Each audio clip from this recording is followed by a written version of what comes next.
जन कै संग चित आवै नाऊ।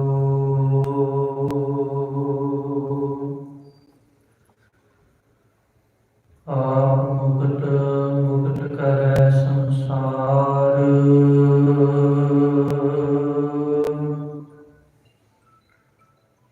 नानक तिस जन को सदा नमस्कार।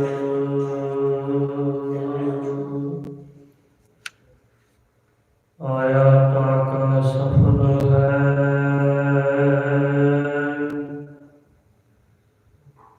परोपकारी हुए।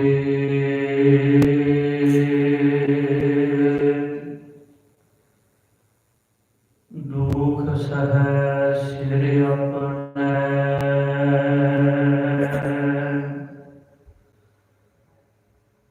सुखदाई सब कोय।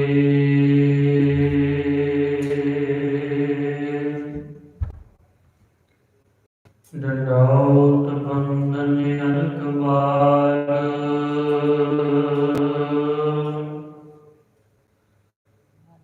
सर्व कला समर्थ।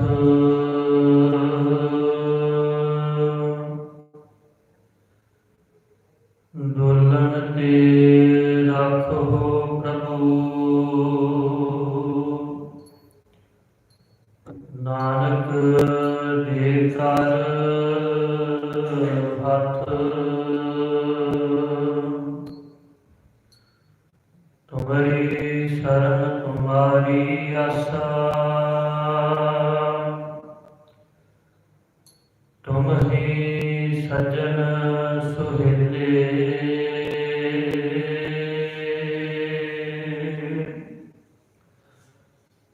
राखो राखनहार दयाला,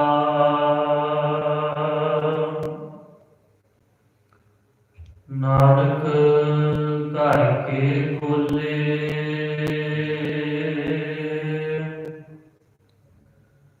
जेता जियो पिंड सब तेरा,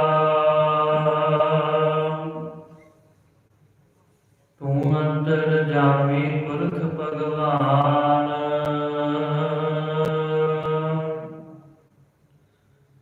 दासन दास कह जन नानक,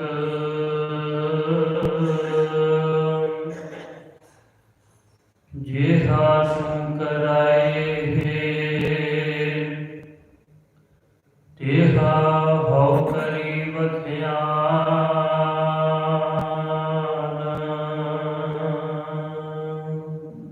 सतनाम श्री वाहेगुरु साहिब जी। सो ब्राह्मण जो बिंदै ब्रह्म, जो सो ब्राह्मण जो बिंदै ब्रह्म। जप तप संजम कमावै कर्म, सील संतोख का रखै धर्म। बंधन तोड़ै होवै मुक्त, सोई ब्राह्मण पूजन जुगत। बंधन तोड़ै होवै मुक्त, सोई ब्राह्मण पूजन जुगत। सो ब्राह्मण जो बिंदै ब्रह्म। परम सन्मानयोग गुरु खालसा साध संगत जी, अदब सत्कार सहित बुलाई हुई फतेह। आप समूह साध संगत ने प्रवान करनी जी। वाहिगुरु जी का खालसा, वाहिगुरु जी की फतेह। युगो युग अटल समੁੱਚੀ मानवता ਦੇ ਰਹਿਬਰ ਸਾਂਝੀਵਾਲਤਾ ਦੇ ਪ੍ਰਤੀਕ,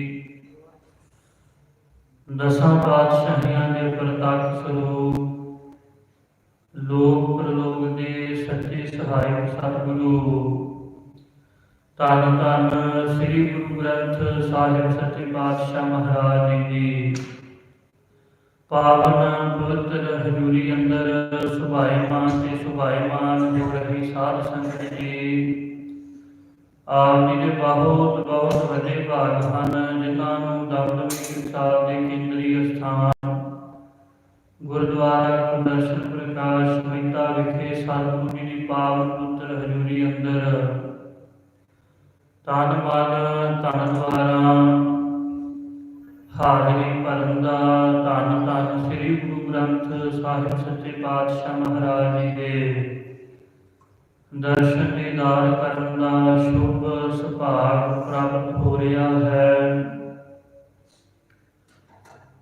ਅੰਮ੍ਰਿਤ ਵੇਲੇ ਦੇ ਦੀਵਾਨ ਨੂੰ ਮੁੱਖ ਰੱਖਦਿਆਂ ਹੋਇਆ ਸਤਿਗੁਰੂ ਸਾਹਿਬ ਜੀ ਦੀ ਪਾਵਨ ਪਵਿੱਤਰ ਹਜ਼ੂਰੀ ਅੰਦਰ ਪੰਜ ਬਾਣੀਆਂ ਦੇ ਨਿਤਨੇਮ, ਸ੍ਰੀ ਸੁਖਮਨੀ ਸਾਹਿਬ ਜੀ ਦੇ ਪਾਠ ਉਪਰੰਤ ਆਸਾ ਜੀ ਦੀ ਵਾਰ ਦਾ ਸੰਪੂਰਨ ਕੀਰਤਨ ਹੋਇਆ ਹੈ। ਆਪ ਵਡਭਾਗੀ ਸਾਧ ਸੰਗਤ ਨੇ ਸਤਿਗੁਰੂ ਜੀ ਦੀ ਪਾਵਨ ਪਵਿੱਤਰ ਹਜ਼ੂਰੀ ਅੰਦਰ ਹਾਜ਼ਰੀਨ ਹੋ ਕਰਕੇ ਗੁਰਬਾਣੀ ਅਤੇ ਗੁਰਬਾਣੀ ਦੇ ਅੰਮ੍ਰਿਤਮਈ ਸ਼ਬਦ ਕੀਰਤਨ ਸਰਵਣ ਕਰਦਿਆਂ ਹੋਇਆਂ ਧੰਨ ਸ੍ਰੀ ਗੁਰੂ ਗ੍ਰੰਥ ਸਾਹਿਬ ਮਹਾਰਾਜ ਜੀ ਦੇ ਦਰਸ਼ਨ ਦੀਦਾਰ ਕਰਦਿਆਂ ਹੋਇਆਂ ਆਪਣੇ ਜੀਵਨ ਨੂੰ ਸਫਲ ਕੀਤਾ ਹੈ। ਗੁਰੂ ਘਰ ਦੀਆਂ ਮਹਾਨ ਖੁਸ਼ੀਆਂ ਪ੍ਰਾਪਤ ਕੀਤੀਆਂ ਹਨ।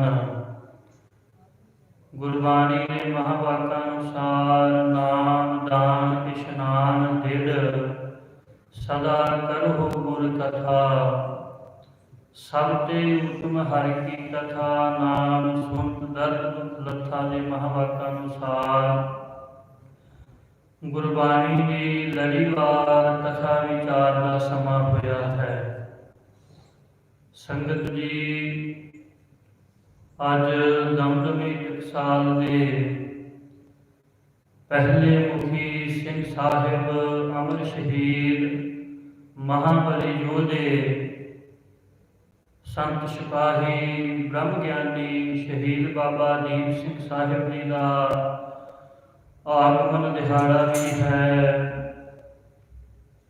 ਜਿਸ ਦੇ ਸੰਬੰਧ ਵਿੱਚ ਵੀ ਆਪਾਂ ਬਾਬਾ ਜੀ ਦੇ ਮਹਾਨ ਜੀਵਨ ਦੀ ਵਿਚਾਰ ਕਰਨੀ ਹੈ।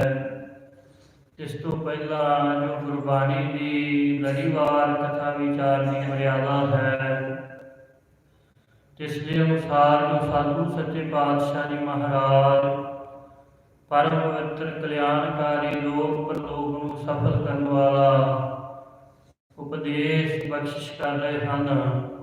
ਆਪ ਸਮਤੀਆਂ ਸੰਗਤਾਂ ਹੀ ਮਨ ਚਿਤ ਬਿਰਤੀਆਂ ਇਕਾਗਰ ਕਰਕੇ ਸਰਵਣ ਕਰਕੇ ਲਾਹਾ ਪ੍ਰਾਪਤ ਕਰੋ ਜੀ।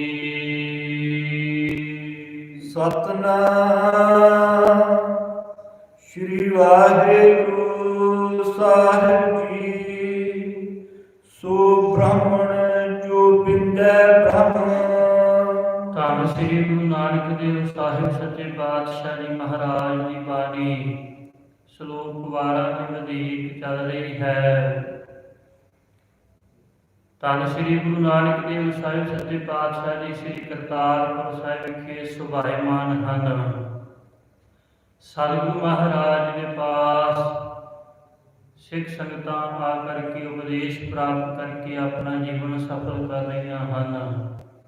ਸਤਿਗੁਰੂ ਮਹਾਰਾਜ ਦੇ ਕੋਲ ਇੱਕ ਬ੍ਰਾਹਮਣ ਜਾਤੀ ਦਾ ਬ੍ਰਾਹਮਣ ਜਲ ਕਰਕੇ ਆਇਆ ਹੈ। ਸਤਿਗੁਰੂ ਸੱਚੇ ਪਾਤਸ਼ਾਹ ਮਹਾਰਾਜ ਜੀ ਨੂੰ ਪੁੱਛਿਆ ਕਿ ਸਤਿਗੁਰੂ ਮਹਾਰਾਜ ਜੀ ਬ੍ਰਾਹਮਣ ਦੇ ਕੀ ਲੱਛਣ ਹਨ, ਬ੍ਰਾਹਮਣ ਦੇ ਕੀ ਚਿੰਨ੍ਹ ਹਨ, ਬ੍ਰਾਹਮਣ ਦੀਆਂ ਕੀ ਨਿਸ਼ਾਨੀਆਂ ਹਨ। ਤੇ ਧੰਨ ਗੁਰੂ ਨਾਨਕ ਦੇਵ ਸਾਹਿਬ ਸੱਚੇ ਪਾਤਸ਼ਾਹ ਜੀ ਮਹਾਰਾਜ ਪਖੰਡ ਪ੍ਰਹਾਰੀ ਹਨ, ਜਿਨ੍ਹਾਂ ਨੇ ਸਰਬ ਸਾਂਝਾ ਸਮੁੱਚੀ ਮਾਨਵਤਾ ਦੇ ਤਾਈਂ ਹੀ ਉਪਦੇਸ਼ ਦੇਣਾ ਕੀਤਾ ਹੈ, ਜਿਨ੍ਹਾਂ ਨੇ ਪਖੰਡ ਨੂੰ ਨਾਸ਼ ਕਰਕੇ ਅੰਤਰੀਵੀ ਜਿਹੜੇ ਸ਼ੁਭ ਗੁਣ ਹਨ ਉਹਨਾਂ ਦੇ ਧਾਰਨੀ ਬਣਾਇਆ ਹੈ।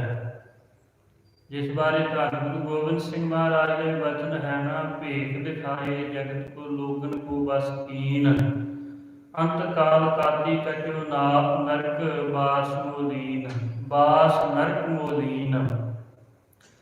ਸਤਿਗੁਰੂ ਸਾਹਿਬ ਜੀ ਦੇ ਘਰ ਨੇ ਭੇਖ ਨੂੰ ਅਹਿਮੀਅਤ ਨਹੀਂ ਦਿੱਤੀ। ਸਤਿਗੁਰੂ ਮਹਾਰਾਜ ਜੀ ਨੇ ਅੰਦਰ ਦੀ ਜਿਹੜੀ ਰਹਿਤ ਹੈ ਉਸ ਨੂੰ ਵੱਡਪਨ ਬਖਸ਼ਿਆ ਹੈ। ਸੋ ਇਸ ਕਰਕੇ ਧੰਨ ਗੁਰੂ ਨਾਨਕ ਦੇਵ ਸਾਹਿਬ ਸੱਚੇ ਪਾਤਸ਼ਾਹ ਜੀ ਮਹਾਰਾਜ ਇੱਥੇ ਜੋ ਬ੍ਰਾਹਮਣ ਦੇ ਅੰਤਰੀਵੀ ਲੱਛਣ ਹਨ, ਅੰਤਰੀਵੀ ਚਿੰਨ੍ਹ ਹਨ ਕਿ ਬ੍ਰਾਹਮਣ ਦਾ ਜੀਵਨ ਕਿਹੋ ਜਿਹਾ ਹੋਣਾ ਚਾਹੀਦਾ ਹੈ। ਬ੍ਰਾਹਮਣ ਕਿਸੇ ਭੇਖ ਦਾ ਨਾਮ ਨਹੀਂ ਹੋਣਾ ਚਾਹੀਦਾ। ਸਤਿਗੁਰੂ ਸੱਚੇ ਪਾਤਸ਼ਾਹ ਜੀ ਇਹ ਜਿਹੜੀ ਯੁਕਤੀ ਹੈ ਦੱਸੀ ਹੈ। ਸਤਿਗੁਰੂ ਜੀ ਬਚਨ ਕਰਦੇ ਨੇ, ਸੋ ਬ੍ਰਾਹਮਣ ਜੋ ਬਿੰਦੈ ਬ੍ਰਹਮ। ਬ੍ਰਾਹਮਣ ਕੌਣ ਹੈ? ਜਿਹੜਾ ਬ੍ਰਹਮ ਦੀ ਪਹਿਚਾਣ ਕਰਦਾ ਹੈ। ਬ੍ਰਹਮ ਕੌਣ ਹੈ? ਵਿਆਪਕ ਪਰਮੇਸ਼ਰ। ਜੋ ਵਾਹਿਗੁਰੂ ਪਰਮੇਸ਼ਰ ਨੂੰ ਬਿੰਦੈ ਨਾਮ ਹੁੰਦਾ ਜਾਣ ਲੈਣ ਦਾ, ਪਹਿਚਾਣ ਲੈਣ ਦਾ। ਜੋ ਪਰਮੇਸ਼ਰ ਦੀ ਪਛਾਣ ਕਰ ਲੈਂਦਾ ਹੈ, ਬ੍ਰਹਮ ਨੂੰ ਜਾਣ ਲੈਂਦਾ ਹੈ, ਉਹੀ ਅਸਲ ਦੇ ਵਿੱਚ ਬ੍ਰਾਹਮਣ ਹੈ। ਗੁਰਬਾਣੀ ਦੇ ਬਚਨ ਹਨ, ਕਹੋ ਕਬੀਰ ਜੋ ਬ੍ਰਹਮ ਵਿਚਾਰੈ, ਸੋ ਬ੍ਰਾਹਮਣ ਕਹੀਅਤ ਹੈ ਹਮਾਰੈ। ਬ੍ਰਹਮ ਬਿੰਦੈ ਸੋ ਬ੍ਰਾਹਮਣ ਹੋਈ। ਤੇ ਸਨਾਤਨ ਮਤ ਦੇ ਗ੍ਰੰਥਾਂ ਦੇ ਵਿੱਚ ਵੀ ਲਿਖਿਆ ਨਾ, ਬ੍ਰਹਮ ਜਨੰਤੀ ਸਾ ਬ੍ਰਾਹਮਣਾ। ਜਿਹੜੇ ਬ੍ਰਹਮ ਦੀ ਪਹਿਚਾਣ ਕਰ ਲੈਂਦੇ ਨੇ ਉਹੀ ਬ੍ਰਾਹਮਣ ਹਨ। ਤੇ ਗੁਰਬਾਣੀ ਤੇ ਕਹਿ ਹੀ ਰਹੀ ਹੈ ਕਿ ਜਿਹੜੇ ਭਾਈ ਬ੍ਰਹਮ ਪਰਮੇਸ਼ਵਰ ਵਾਹਿਗੁਰੂ ਦੀ ਪਹਿਚਾਣ ਕਰ ਲੈਂਦੇ ਨੇ ਨਾ, ਉਹੀ ਅਸਲ ਦੇ ਵਿੱਚ ਬ੍ਰਾਹਮਣ ਹਨ। ਅੱਗੇ ਸਤਿਗੁਰੂ ਮਹਾਰਾਜ ਜੀ ਹੋਰ ਗੁਣ ਦੱਸਦੇ ਹਨ। ਜਪ ਤਪ ਸੰਜਮ ਕਮਾਵੈ ਕਰਮ। ਜੋ ਬ੍ਰਾਹਮਣ ਜਪ ਕਰਦਾ ਹੈ, ਜਾਪ ਕਰਦਾ ਹੈ, ਤਪ ਤਪੱਸਿਆ ਕਰਦਾ ਹੈ, ਸੰਜਮ ਰੱਖਦਾ ਹੈ, ਲੋਭ ਲਾਲਚ ਤੋਂ ਬਚਿਆ ਹੋਇਆ ਹੈ, ਸੰਜਮ ਤੋਂ ਭਾਵ ਇੰਦਰੀਆਂ ਦਾ ਦਮਨ ਕਰਕੇ ਰੱਖਦਾ, ਆਪਣੀਆਂ ਗਿਆਨ ਕਰਮ ਇੰਦਰੀਆਂ ਨੂੰ ਵਿਸ਼ੇ ਵਾਸਨਾ ਵੱਲੋਂ ਰੋਕ ਕੇ ਰੱਖਦਾ ਹੈ, ਕਮਾਵੈ ਕਰਮ ਅਤੇ ਨਿਸ਼ਕਾਮ ਕਰਮ ਕਰਦਾ ਹੈ, ਸ਼ੁਭ ਗੁਣ ਕਰਦਾ ਹੈ, ਐਸਾ ਬ੍ਰਾਹਮਣ ਹੀ ਪੂਜਨੀਕ ਹੈ। ਇਹ ਬ੍ਰਾਹਮਣ ਦੇ ਲੱਛਣ ਨੇ। ਬ੍ਰਹਮ ਦੀ ਪਹਿਚਾਣ ਕਰਨੀ, ਯਪੀ ਹੋਣਾ, ਤਪੀ ਹੋਣਾ, ਸੰਜਮੀ ਹੋਣਾ ਅਤੇ ਨਿਸ਼ਕਾਮ ਕਰਮਾਂ ਦੀ ਕਮਾਈ ਕਰਨੀ। ਸੀਲ ਸੰਤੋਖ ਕਾ ਰੱਖੈ ਧਰਮ। ਫਿਰ ਧਰਮ ਦਾ ਅਰਥ ਸੁਭਾਅ ਵੀ ਹੁੰਦਾ ਹੈ, ਨਿਯਮ ਵੀ ਹੁੰਦਾ ਹੈ। ਮਹਾਰਾਜ ਜੀ ਕਹਿੰਦੇ ਹਨ ਕਿ ਸੀਲ ਸੰਤੋਖ ਕਾ ਰੱਖੈ ਧਰਮ। ਸੀਲ ਭਾਵ ਹੁੰਦਾ ਸਹਿਣਸ਼ੀਲਤਾ, ਕਿਸੇ ਦੀ ਗੱਲ ਨੂੰ ਸਹਾਰ ਜਾਣਾ, ਨਰਮ ਸੁਭਾਅ ਹੋਣਾ, ਦਇਆਵਾਨ ਹੋਣਾ, ਨਿਮਰਤਾ ਹੋਣੀ ਅਤੇ ਫਿਰ ਸੰਤੋਖ ਯਥਾ ਲਾਭ ਤਥਾ ਸੰਤੁਸ਼ਟ ਰਹਿਣਾ। ਐਸੇ ਜਿਹੜੇ ਸ਼ੁਭ ਗੁਣਾਂ ਵਾਲਾ ਸੁਭਾਅ ਹੈ ਉਸ ਨੂੰ ਜ਼ਿੰਦਗੀ ਦੇ ਵਿੱਚ ਧਾਰਨ ਕਰਕੇ ਰੱਖਦਾ ਹੈ। ਜਾਂ ਸੀਲ ਸੰਤੋਖ ਆਦਿ ਦੇ ਸ਼ੁਭ ਗੁਣ ਤੇ ਆਪਣੇ ਧਰਮ ਦੇ ਵਿੱਚ ਤਿਆਰ ਬਰ ਤਿਆਰ ਰਹਿੰਦਾ, ਪਰਪੱਕ ਰਹਿੰਦਾ ਹੈ। ਬੰਧਨ ਤੋੜੈ ਹੋਵੈ ਮੁਕਤ। ਅਤੇ ਫਿਰ ਕਰਤਾ ਭੋਗਤਾ ਦੇ, ਹੰਗਤਾ ਮਮਤਾ ਦੇ, ਜੰਮਣ ਮਰਨ ਦੇ, ਇਹਨਾਂ ਬੰਧਨਾਂ ਨੂੰ ਜੋ ਤੋੜ ਦਿੰਦਾ ਹੈ, ਜਾਂ ਕਹਿ ਲਈਏ ਜਿਹੜੇ ਕਾਮ ਕ੍ਰੋਧ ਦੇ ਬੰਧਨ ਪਏ ਹੋਏ ਨੇ, ਈਰਖਾ ਦਵੈਸ਼ ਦੇ ਬੰਧਨ ਪਏ ਹੋਏ ਨੇ, ਇਹਨਾਂ ਬੰਧਨਾਂ ਨੂੰ ਤੋੜ ਦਿੰਦਾ ਹੈ। ਸ਼ਬਦ ਦੇ ਆਸਰੇ ਹੋ ਕਰਕੇ ਹੋਵੈ ਮੁਕਤ ਅਤੇ ਮੁਕਤ ਹੋ ਜਾਂਦਾ ਹੈ, ਭਾਵ ਬੰਦ ਖਲਾਸ ਹੋ ਜਾਂਦਾ ਹੈ ਵਿਕਾਰਾਂ ਤੋਂ, ਔਗਣਾਂ ਤੋਂ। ਜਿਸ ਦਾ ਜੀਵਨ ਇਸ ਪ੍ਰਕਾਰ ਦਾ ਹੋ ਜਾਂਦਾ ਹੈ, ਸੋਈ ਬ੍ਰਾਹਮਣ ਪੂਜਣ ਜੁਗਤ। ਉਹੀ ਭਾਈ ਬ੍ਰਾਹਮਣ ਹੈ ਤੇ ਉਹੀ ਪੂਜਣ ਦੇ ਯੋਗ ਹੈ। ਗੁਰਬਾਣੀ ਅਨੁਸਾਰ ਉਹੀ ਬ੍ਰਾਹਮਣ ਹੈ। ਜਿਹੜਾ ਬ੍ਰਹਮ ਦੀ ਪਹਿਚਾਣ ਕਰ ਲੈਂਦਾ, ਜਿਸ ਦੇ ਵਿੱਚ ਐਸੇ ਅੰਤਰੀਵੀ ਸ਼ੁਭ ਗੁਣ ਹਨ, ਜੋ ਇਸ ਮਰਿਆਦਾ ਦਾ ਧਾਰਨੀ ਹੈ, ਉਹੀ ਬ੍ਰਾਹਮਣ ਪੂਜਨ ਦੇ ਯੁਗਤ ਨਾਮ ਯੋਗ ਹੈ। ਜਾਂ ਸੋਈ ਬ੍ਰਾਹਮਣ ਪੂਜਨ ਯੁਗਤ, ਇਹੋ ਜਿਹਾ ਹੀ ਬ੍ਰਾਹਮਣ ਯੁਗਤ ਨਾਮ ਜੁੜਿਆ ਹੋਇਆ ਹੈ ਪਰਮੇਸ਼ਰ ਦੇ ਨਾਲ, ਉਸ ਨੂੰ ਹੀ ਪਰਮੇਸ਼ਰ ਦੀ ਪ੍ਰਾਪਤੀ ਦੀ ਯੁਗਤ ਹੈ। ਤੇ ਉਹੀ ਭਾਈ ਬ੍ਰਾਹਮਣ ਦੇ, ਉਹੀ ਬ੍ਰਾਹਮਣ ਪੂਜਨ ਦੇ ਯੁਗਤ ਹੈ। ਇਹ ਜਿਹੜੇ ਦੁਨੀਆ ਦੇ ਬ੍ਰਾਹਮਣ ਨੇ ਨਾ, ਜਿਹੜੇ ਆਪਣੇ ਆਪ ਨੂੰ ਤੀਸਰੇ ਦੂਸਰੇ ਤਿੰਨਾਂ ਵਰਨਾਂ ਦੇ ਦੇਵਤੇ ਮੰਨਦੇ ਸਨ, ਜਾਤ ਅਭਿਮਾਨੀ ਸਨ, ਜਿਹੜੇ ਕਹਿੰਦੇ ਸਨ ਕਿ ਅਸੀਂ ਬਾਕੀ ਵਰਨਾਂ ਦੇ ਗੁਰੂ ਹਾਂ, ਸਾਨੂੰ ਕਰਮ ਧਰਮ ਜਪ ਤਪ ਦੀ ਕੋਈ ਲੋੜ ਨਹੀਂ ਹੈ, ਅਸੀਂ ਤੇ ਆਪ ਹੀ ਗੁਰੂ ਹਾਂ। ਉਹਨਾਂ ਬਾਰੇ ਦੇ ਭਗਤ ਕਬੀਰ ਸਾਹਿਬ ਜੀ ਕਹਿੰਦੇ, ਕਬੀਰ ਬਾਹਮਣ ਗੁਰੂ ਹੈ, ਜਗਤ ਦਾ ਭਗਤਨ ਦਾ ਗੁਰੂ ਨਾਹੀਂ। ਮਹਾਰਾਜ ਜੀ ਕਹਿੰਦੇ ਨੇ ਉਹ ਜਗਤ ਦਾ ਗੁਰੂ ਹੋ ਸਕਦਾ ਪਰ ਭਗਤਾਂ ਦਾ ਗੁਰੂ ਨਹੀਂ ਹੈ।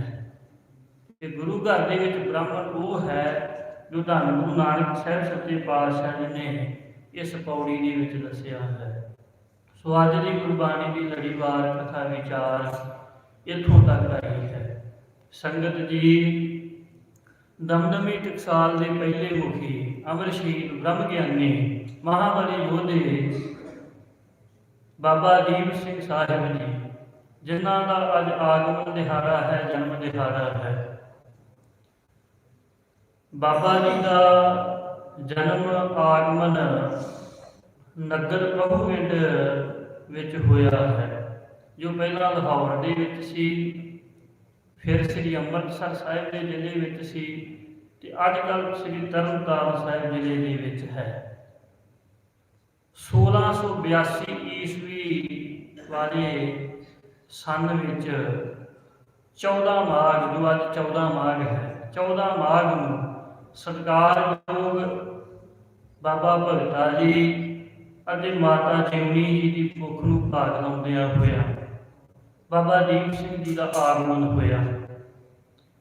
ਬਾਬਾ ਜੀ ਦੇ ਜੋ ਮਾਤਾ ਪਿਤਾ ਜੀ ਸਨ, ਭਾਈ ਭਗਤਾ ਜੀ ਤੇ ਮਾਤਾ ਜਿਉਣੀ ਜੀ, ਇਹ ਸਤਿਗੁਰੂ ਮਹਾਰਾਜ ਦੇ ਘਰ ਦੇ ਸ਼ਰਧਾਲੂ ਗੁਰਸਿੱਖ ਸਨ, ਭਗਤੀ ਭਾਵ ਵਾਲੇ ਸਨ, ਗੁਰੂ ਘਰ ਦੇ ਨਾਲ ਜੁੜੇ ਹੋਏ ਸਨ, ਦਸਾਂ ਨੌਹਾਂ ਦੀ ਸੱਚੀ ਸੁੱਚੀ ਕਿਰਤ ਕਰਿਆ ਕਰਦੇ ਸਨ, ਨਾ ਬਾਣੀ ਦੇ ਵਿੱਚ ਰੰਗੀਆਂ ਹੋਈਆਂ ਰੂਹਾਂ ਸਨ, ਅਤੇ ਨਗਰ ਵਿੱਚ ਘਰ ਵਿੱਚ ਆਏ ਗਏ ਮਹਾਂਪੁਰਖਾਂ ਦੀ ਗੁਰਸਿੱਖਾਂ ਦੀ ਲੋੜਵੰਦਾਂ ਦੀ ਜਥਾ ਯੋਗ ਸੇਵਾ ਵੀ ਕਰਿਆ ਕਰਦੇ ਸਨ, ਅਤੇ ਹਰੇਕ ਦੂਜੇ ਤੀਜੇ ਸਥਾਨ ਬਾਬਾ ਜੀ ਦੇ ਮਾਤਾ ਪਿਤਾ ਪੈਦਲ ਚੱਲ ਕਰਕੇ ਸ੍ਰੀ ਕੀਰਤਪੁਰ ਸਾਹਿਬ, ਸ੍ਰੀ ਅਨੰਦਪੁਰ ਸਾਹਿਬ ਦੀ ਧਰਤੀ ਉੱਪਰ ਸਤਿਗੁਰੂ ਮਹਾਰਾਜ ਜੀ ਦੇ ਦਰਸ਼ਨ ਕਰਨ ਵਾਸਤੇ, ਸੰਗਤ ਕਰਨ ਵਾਸਤੇ ਜਾਇਆ ਕਰਦੇ ਸਨ,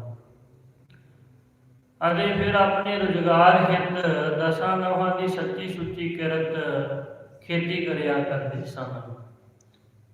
ਇਤਿਹਾਸਕਾਰ ਲਿਖਦੇ ਹਨ ਕਿ ਇਹਨਾਂ ਦਾ ਜਵਾਨੀ ਵਾਲਾ ਜਿਹੜਾ ਪੱਖ ਸੀ ਉਹ ਲੰਘ ਚੁੱਕਿਆ ਸੀ ਤੇ ਬੁਢੇਪੇ ਦਾ ਪੱਖ ਲੱਗ ਗਿਆ ਸੀ, ਪਰ ਘਰ ਵਿੱਚ ਅਜੇ ਕੋਈ ਔਲਾਦ ਨਹੀਂ ਸੀ, ਪੁੱਤਰ ਦੀ ਪ੍ਰਾਪਤੀ ਨਹੀਂ ਸੀ ਹੋਈ, ਤੇ ਹਿਰਦੇ ਦੇ ਵਿੱਚ ਤੀਬਰ ਇੱਛਾ ਸੀ ਕਿ ਸਾਡੇ ਘਰ ਦੇ ਵਿੱਚ ਪੁੱਤਰ ਦੀ ਪ੍ਰਾਪਤੀ ਹੋਵੇ। ਸਤਿਗੁਰੂ ਮਹਾਰਾਜ ਦੇ ਚਰਨਾਂ ਵਿੱਚ ਅਰਦਾਸਾਂ ਬੇਨਤੀਆਂ ਕਰਿਆ ਕਰਦੇ ਸਨ। ਇੱਕ ਵਾਰ ਮਾਘ ਦਾ ਮਹੀਨਾ ਸੀ, ਇਹੋ ਮਹੀਨਾ ਚੱਲ ਰਿਹਾ ਸੀ, ਤੇ ਬਾਬਾ ਜੀ ਦੇ ਮਾਤਾ ਪਿਤਾ ਖੇਤਾਂ ਦੇ ਵਿੱਚ ਕਿਰਤ ਕਰ ਰਹੇ ਸਨ, ਤੇ ਉਸ ਵੇਲੇ ਸੰਗਤ ਜੀ ਇੱਕ ਗੁਰਸਿੱਖ ਜਿਸ ਨੇ ਨੀਲਾ ਬਾਣਾ ਧਾਰਨ ਕੀਤਾ ਹੋਇਆ, ਚਿਹਰਾ ਡਗ-ਡਗ ਕਰ ਰਿਹਾ ਹੈ, ਮਸਤਕ ਬਹੁਤ ਪ੍ਰਭਾਵਸ਼ਾਲੀ ਹੈ, ਐਸੇ ਮਹਾਨ ਪ੍ਰਭਾਵਸ਼ਾਲੀ ਪ੍ਰਤਾਪ ਵਾਲੇ ਸਿੰਘ ਨੇ ਆ ਕਰਕੇ ਇਹਨਾਂ ਨੂੰ ਖੇਤਾਂ ਦੇ ਵਿੱਚ ਦਰਸ਼ਨ ਦਿੱਤੇ ਹਨ। ਜਾਂ ਇਉਂ ਕਹਿ ਲਈਏ ਕਿ ਭਗਤ ਧੰਨੇ ਜੀ ਦੇ ਵਾਂਗ ਇਹਨਾਂ ਦੇ ਕਾਰਜ ਸਵਾਰਨ ਵਾਸਤੇ ਆਪ ਕਲਗੀਧਰ ਪਿਤਾ ਧੰਨ ਗੁਰੂ ਗੋਬਿੰਦ ਸਿੰਘ ਮਹਾਰਾਜ ਜੀ ਇਹਨਾਂ ਦੇ ਕੋਲ ਪ੍ਰਗਟ ਹੋਏ ਨੇ। ਜਦੋਂ ਭਾਈ ਭਗਤਾ ਜੀ ਨੇ ਦਰਸ਼ਨ ਕੀਤੇ ਨਾ, ਤੇ ਗਦ-ਗਦ ਹੋ ਗਏ, ਨਿਹਾਲ ਹੋ ਗਏ, ਬੇਨਤੀ ਕੀਤੀ ਹੈ ਸੇਵਾ ਕਰਨ ਹਿੱਤ, ਤੇ ਯਥਾਯੋਗ ਜੋ ਪ੍ਰਸ਼ਾਦਾ ਇਹਨਾਂ ਦੇ ਕੋਲ ਸੀ, ਰੁੱਖਾ ਮਿੱਸਾ, ਉਹ ਹਾਜ਼ਰ ਕੀਤਾ ਹੈ। ਉਸ ਵੇਲੇ ਉਸ ਸਿੰਘ ਨੇ, ਮਹਾਂਪੁਰਖਾਂ ਨੇ ਪ੍ਰਸ਼ਾਦਾ ਛਕਦਿਆਂ ਹੋਇਆਂ ਬਾਬਾ ਜੀ ਦੇ ਮਾਤਾ ਪਿਤਾ ਨੂੰ ਪੁੱਛਿਆ ਕਿ ਤੁਹਾਡੇ ਘਰ ਦੇ ਵਿੱਚ ਕੋਈ ਪੁੱਤਰ ਨਹੀਂ ਤੁਹਾਡੇ ਨਾਲ ਖੇਤਾਂ ਦੇ ਵਿੱਚ ਹੱਥ ਵਟਾਉਣ ਵਾਸਤੇ? ਤੇ ਮਾਤਾ ਜਿਉਣੀ ਜੀ ਦੇ ਨੇਤਰਾਂ ਦੇ ਵਿੱਚ ਵਿਰਾਗ ਦਾ ਜ਼ਿਆਦਾ ਆ ਗਿਆ ਹੈ। ਬਾਬਾ ਜੀ ਨੂੰ ਬੇਨਤੀ ਕੀਤੀ, ਜਿਹੜੇ ਸਿੰਘ ਪ੍ਰਗਟ ਹੋਏ ਸਨ ਉਹਨਾਂ ਨੂੰ ਬੇਨਤੀ ਕੀਤੀ ਕਿ ਆਪ ਜੈਸੇ ਸਿੰਘਾਂ ਦੇ ਘਰ ਵਿੱਚ, ਆਪ ਜੈਸੇ ਗੁਰਸਿੱਖਾਂ ਘਰ ਵਿੱਚ ਧੰਨ ਗੁਰੂ ਨਾਨਕ ਸਾਹਿਬ ਦੇ ਘਰ ਦੇ ਵਿੱਚ ਕਿਹੜਾ ਕੋਈ ਘਾਟਾ ਹੈ। ਆਪ ਜੀ ਨੇ ਬਾਬਾ ਬੁੱਢਾ ਸਾਹਿਬ ਦੇ ਰੂਪ ਦੇ ਵਿੱਚ ਮਾਤਾ ਗੰਗਾ ਜੀ ਨੂੰ ਸੁਪੁੱਤਰ ਦੇ ਵਰ ਦੇ ਕੇ ਬਖਸ਼ਿਸ਼ਾਂ ਕੀਤੀਆਂ ਸਨ। ਸਾਡੇ ਵੀ ਕਾਰਜ ਸਵਾਰ ਦਿਓ, ਸਾਡੇ ਘਰ ਵਿੱਚ ਵੀ ਪੁੱਤਰ ਦੀ ਦਾਤ ਪ੍ਰਾਪਤ ਹੋ ਜਾਵੇ, ਐਸੀ ਅਰਦਾਸ ਬੇਨਤੀ ਕਰਦੇ ਨਾ ਕਰੋ। ਮਾਤਾ ਜਿਉਣੀ ਜੀ ਨੇ ਜਿਸ ਵੇਲੇ ਵਿਰਾਗ ਦੇ ਵਿੱਚ ਆ ਕੇ ਉਸ ਸਿੰਘ ਦੇ ਤਾਈ ਗੁਰਸਿੱਖ ਦੇ ਤਾਈ ਇਹ ਬੇਨਤੀ ਕੀਤੀ ਨਾ, ਤੇ ਉਸ ਵੇਲੇ ਉਹ ਗੁਰਸਿੱਖ ਕਹਿਣ ਲੱਗਾ, ਸਤਿਗੁਰੂ ਹੋਏ ਦਇਆਲ ਤਾਂ ਸਰਦਾ ਪੂਰੀ ਹੈ, ਸਤਿਗੁਰੂ ਹੋਏ ਦਇਆਲ ਨਾ ਕਬਹੂ ਚੂਰੀ ਹੈ। ਉਹ ਗੁਰਸਿੱਖ ਕਹਿਣ ਲੱਗਾ, ਤੁਸੀਂ ਧੰਨ ਗੁਰੂ ਨਾਨਕ ਸਾਹਿਬ, ਧੰਨ ਗੁਰੂ ਗੋਬਿੰਦ ਸਿੰਘ ਮਹਾਰਾਜ ਦੇ ਘਰ ਦੇ ਗੁਰਸਿੱਖ ਹੋ, ਨਾਮ ਰੰਗ ਦੇ ਵਿੱਚ ਰੰਗੇ ਹੋਏ ਹੋ, ਤੁਹਾਡੀ ਜਿਹੜੀ ਇੱਛਾ ਹੈ ਪੂਰੀ ਹੋਵੇਗੀ। ਤੁਹਾਡੇ ਘਰ ਦੇ ਵਿੱਚ ਐਸਾ ਮਹਾਬਲੀ ਯੋਧਾ ਸੂਰਬੀਰ ਪੈਦਾ ਹੋਵੇਗਾ ਜਿਸ ਦਾ ਜਸ ਦੁਨੀਆ ਦੇ ਵਿੱਚ ਦੀਪਕ ਵਾਂਗ ਪ੍ਰਕਾਸ਼ ਹੋਵੇਗਾ। ਤੁਹਾਡੀ ਵੀ ਸੇਵਾ ਕਰੇਗਾ ਤੇ ਗੁਰੂ ਘਰ ਦਾ ਵੀ ਮਹਾਨ ਸੇਵਾਦਾਰ ਬਣ ਕੇ ਦੁਸ਼ਟਾਂ ਨੂੰ ਸੁੱਧ ਨਾ ਕਰੇਗਾ। ਉਸ ਗੁਰਸਿੱਖ ਨੇ ਐਸੇ ਵਰ ਭਰੇ ਜੋ ਵਚਨ ਨੇ ਉਹ ਬਾਬਾ ਜੀ ਦੇ ਮਾਤਾ ਪਿਤਾ ਨੂੰ ਕੀਤੇ ਨੇ ਤੇ ਕੁਝ ਸਮੇਂ ਬਾਅਦ ਹੀ ਅਲੋਪ ਹੋ ਗਏ ਹਨ। ਉਸ ਵੇਲੇ ਬਾਬਾ ਜੀ ਦੇ ਮਾਤਾ ਪਿਤਾ ਜੀ ਬਹੁਤ ਪ੍ਰਸੰਨ ਹੋਏ ਨੇ, ਖੁਸ਼ੀ ਦੀ ਕੋਈ ਹੱਦ ਨਾ ਰਹੀ। ਤੇ ਸਮਾਂ ਆਇਆ 1 ਸਾਲ ਬਾਅਦ ਸੰਗਤ ਜੀ, ਮਾਘ ਦਾ ਮਹੀਨਾ ਆਇਆ ਹੈ 1682 ਈਸਵੀ ਨੂੰ। ਅੱਜ ਦਾ ਦਿਨ 14 ਮਾਘ 27 ਜਨਵਰੀ 1682 ਨੂੰ ਸਤਿਕਾਰਯੋਗ ਬਾਬਾ ਭਗਤਾ ਜੀ ਦੀ ਮਾਤਾ ਜਿਉਣੀ ਜੀ ਦੇ ਘਰ ਵਿਖੇ ਅਮਰਸ਼ੀਲ ਬ੍ਰਹਮ ਗਿਆਨੀ ਬਾਬਾ ਦੀਪ ਸਿੰਘ ਜੀ ਦਾ ਜਿਹੜਾ ਜਨਮ ਹੈ, ਆਗਮਨ ਹੈ, ਹੋਣਾ ਕੀਤਾ ਹੈ। ਬਾਬਾ ਜੀ ਦੇ ਮਾਤਾ ਪਿਤਾ ਨੂੰ ਬਹੁਤ ਪ੍ਰਸੰਨਤਾ ਦੀ ਖੁਸ਼ੀ ਹੋਈ ਹੈ। ਗੁਰਮਤਿ ਮਰਿਆਦਾ ਅਨੁਸਾਰ ਧਰਮਸ਼ਾਲਾ ਦੇ ਵਿੱਚ ਗਏ ਨੇ, ਕੜਾਹ ਪ੍ਰਸ਼ਾਦੀ ਦੇ ਕੀਤੀ, ਅਰਦਾਸ ਬੇਨਤੀ ਕੀਤੀ ਸੰਗਤਾਂ ਦੇ ਗੁਰਮਤਿ ਨਾਲ ਅਤੇ ਉਸ ਗੁਰਸਿੱਖ ਦੇ ਬਚਨਾਂ ਨੂੰ ਯਾਦ ਕਰਦਿਆਂ ਕਿ ਤੁਹਾਡੇ ਪੁੱਤਰ ਦਾ ਜਿਹੜਾ ਜਸ ਹੈ ਦੀਪਕ ਵਾਂਗ ਪ੍ਰਕਾਸ਼ ਹੋਵੇਗਾ। ਇਉਂ ਵਿਚਾਰ ਕਰਕੇ ਘਰ ਵਿੱਚ ਵਾਹਿਗੁਰੂ ਪਰਮੇਸ਼ਰ ਵੱਲੋਂ ਬਖਸ਼ਿਸ਼ ਕੀਤੇ ਹੋਏ ਸੁਪੁੱਤਰ ਦਾ ਨਾਮ ਰੱਖ ਦਿੱਤਾ ਹੈ ਦੀਪਾ। ਇਸ ਪ੍ਰਕਾਰ ਸੰਗਤ ਜੀ ਮਾਤਾ ਪਿਤਾ ਨੇ ਬਾਬਾ ਜੀ ਦਾ ਨਾਮ ਦੀਪਾ ਰੱਖ ਦਿੱਤਾ ਹੈ ਤੇ ਬੜੇ ਪ੍ਰੇਮ ਨਾਲ ਗੁਰਮਤਿ ਦੇ ਦਾਇਰੇ ਦੇ ਵਿੱਚ ਰਹਿ ਕਰਕੇ ਬਾਬਾ ਜੀ ਦੇ ਮਾਤਾ ਪਿਤਾ ਜੀ ਬਾਬਾ ਜੀ ਦੀ ਪਾਲਣਾ ਕਰ ਰਹੇ ਹਨ। ਜਿਸ ਵੇਲੇ 5 ਸਾਲ ਦੀ ਉਮਰ ਹੋਈ ਹੈ ਤੇ ਗੁਰੂ ਕਲਗੀਧਰ ਪਿਤਾ ਮਹਾਰਾਜ ਦੇ ਹੁਕਮ ਅਨੁਸਾਰ, ਹੁਕਮਨਾਮੇ ਅਨੁਸਾਰ ਜੋ ਗੁਰਮਤਿ ਦੀ ਮਰਿਆਦਾ ਉਸ ਦੇ ਤਹਿਤ ਸਿੱਖ ਸਿੱਖਣੀ ਮਿਲ ਬਹਿ ਚਰਚਾ ਕਰਹਿ ਅਪਾਰ, ਭਜਨ ਸਿਖਾਵੇ ਪੁੱਤਰ ਕੋ ਹਰ ਭਜ ਬਾਰੰਬਾਰ ਦੇ ਮਹਾਵਾਕਾਂ ਅਨੁਸਾਰ ਬਾਬਾ ਜੀ ਦੇ ਮਾਤਾ ਪਿਤਾ ਬਾਬਾ ਜੀ ਦੇ ਤਾਈ ਗੁਰਮਤਿ ਮਰਿਆਦਾ ਜਿਹੜੀ ਕਰਵਾਉਂਦੇ ਨੇ, ਸਾਖੀਆਂ ਸਰਵਣ ਕਰਵਾਉਂਦੇ ਨੇ, ਗੁਰਮਤਿ ਤੋਂ ਜਾਣੂ ਕਰਵਾਉਂਦੇ ਨੇ। ਜਿਸ ਮਾਤਾ ਪਿਤਾ ਦੀ ਪ੍ਰੇਰਨਾ ਸਦਕਾ ਬਾਬਾ ਜੀ ਬਚਪਨ ਕਾਲ ਤੋਂ ਹੀ ਲੈ ਕੇ ਸੰਗਤ ਜੀ ਗੁਰਮਤਿ ਦੇ ਧਾਰਨੀ ਹੋਏ, ਗੁਰਮਤਿ ਦੇ ਪਹਿਰਾ ਦੇਣ ਵਾਲੇ ਹੋਏ ਹਨ। ਇਸ ਪ੍ਰਕਾਰ ਬਚਪਨ ਤੋਂ ਹੀ ਬਾਬਾ ਜੀ ਗੁਰਮਤਿ ਦੇ ਨਾਲ ਜੁੜੇ ਸਨ ਅਤੇ ਮਾਤਾ ਪਿਤਾ ਜੀ ਨਾਲ ਖੇਤਾਂ ਦੇ ਵਿੱਚ ਕਾਰੋਬਾਰ ਕਰਦੇ, ਹੱਥ ਵਡਾਉਂਦੇ ਅਤੇ ਫਿਰ ਸੰਗਤ ਦਾ ਆਨੰਦ ਮਾਣਦੇ। ਫਿਰ ਸੰਗਤ ਜੀ ਜਿਸ ਵੇਲੇ ਬਾਬਾ ਜੀ 17-18 ਸਾਲ ਦੀ ਉਮਰ ਦੇ ਵਿੱਚ ਆਏ ਨੇ, ਜਵਾਨ ਹੋਏ ਨੇ, ਤੇ ਮਾਤਾ ਪਿਤਾ ਜੀ ਨੇ ਸਲਾਹ ਕੀਤੀ ਕਿ ਸੁਪੁੱਤਰ ਸਾਨੂੰ ਗੁਰੂ ਕਲਗੀਧਰ ਪਿਤਾ ਜੀ ਦੇ ਘਰ ਦੇ ਵਿੱਚੋਂ ਪ੍ਰਾਪਤ ਹੋਇਆ, ਇਸ ਕਰਕੇ ਸ੍ਰੀ ਅਨੰਦਪੁਰ ਸਾਹਿਬ ਜਾ ਕੇ ਸੁਪੁੱਤਰ ਸਮੇਤ ਦਰਸ਼ਨ ਕਰਕੇ ਖੰਡੇ ਬਾਟੇ ਦਾ ਅੰਮ੍ਰਿਤ ਛਕ ਕੇ ਗੁਰੂ ਕਲਗੀਧਰ ਪਿਤਾ ਜੀ ਦਾ ਸ਼ੁਕਰਾਨਾ ਕਰਨਾ ਚਾਹੀਦਾ ਹੈ, ਧੰਨਵਾਦ ਕਰਨਾ ਚਾਹੀਦਾ ਹੈ। ਸੋਹਣ ਸਿੰਘ ਜੀ ਭੁੱਕੇ ਵਾਲੀ ਇਹ ਇਤਿਹਾਸ ਲਿਖਦੇ ਨੇ ਕਿ ਮਾਤਾ ਪਿਤਾ ਜੀ ਨੇ ਐਸੀ ਸਲਾਹ ਕੀਤੀ ਹੈ, ਵਿਚਾਰ ਕੀਤੀ ਹੈ।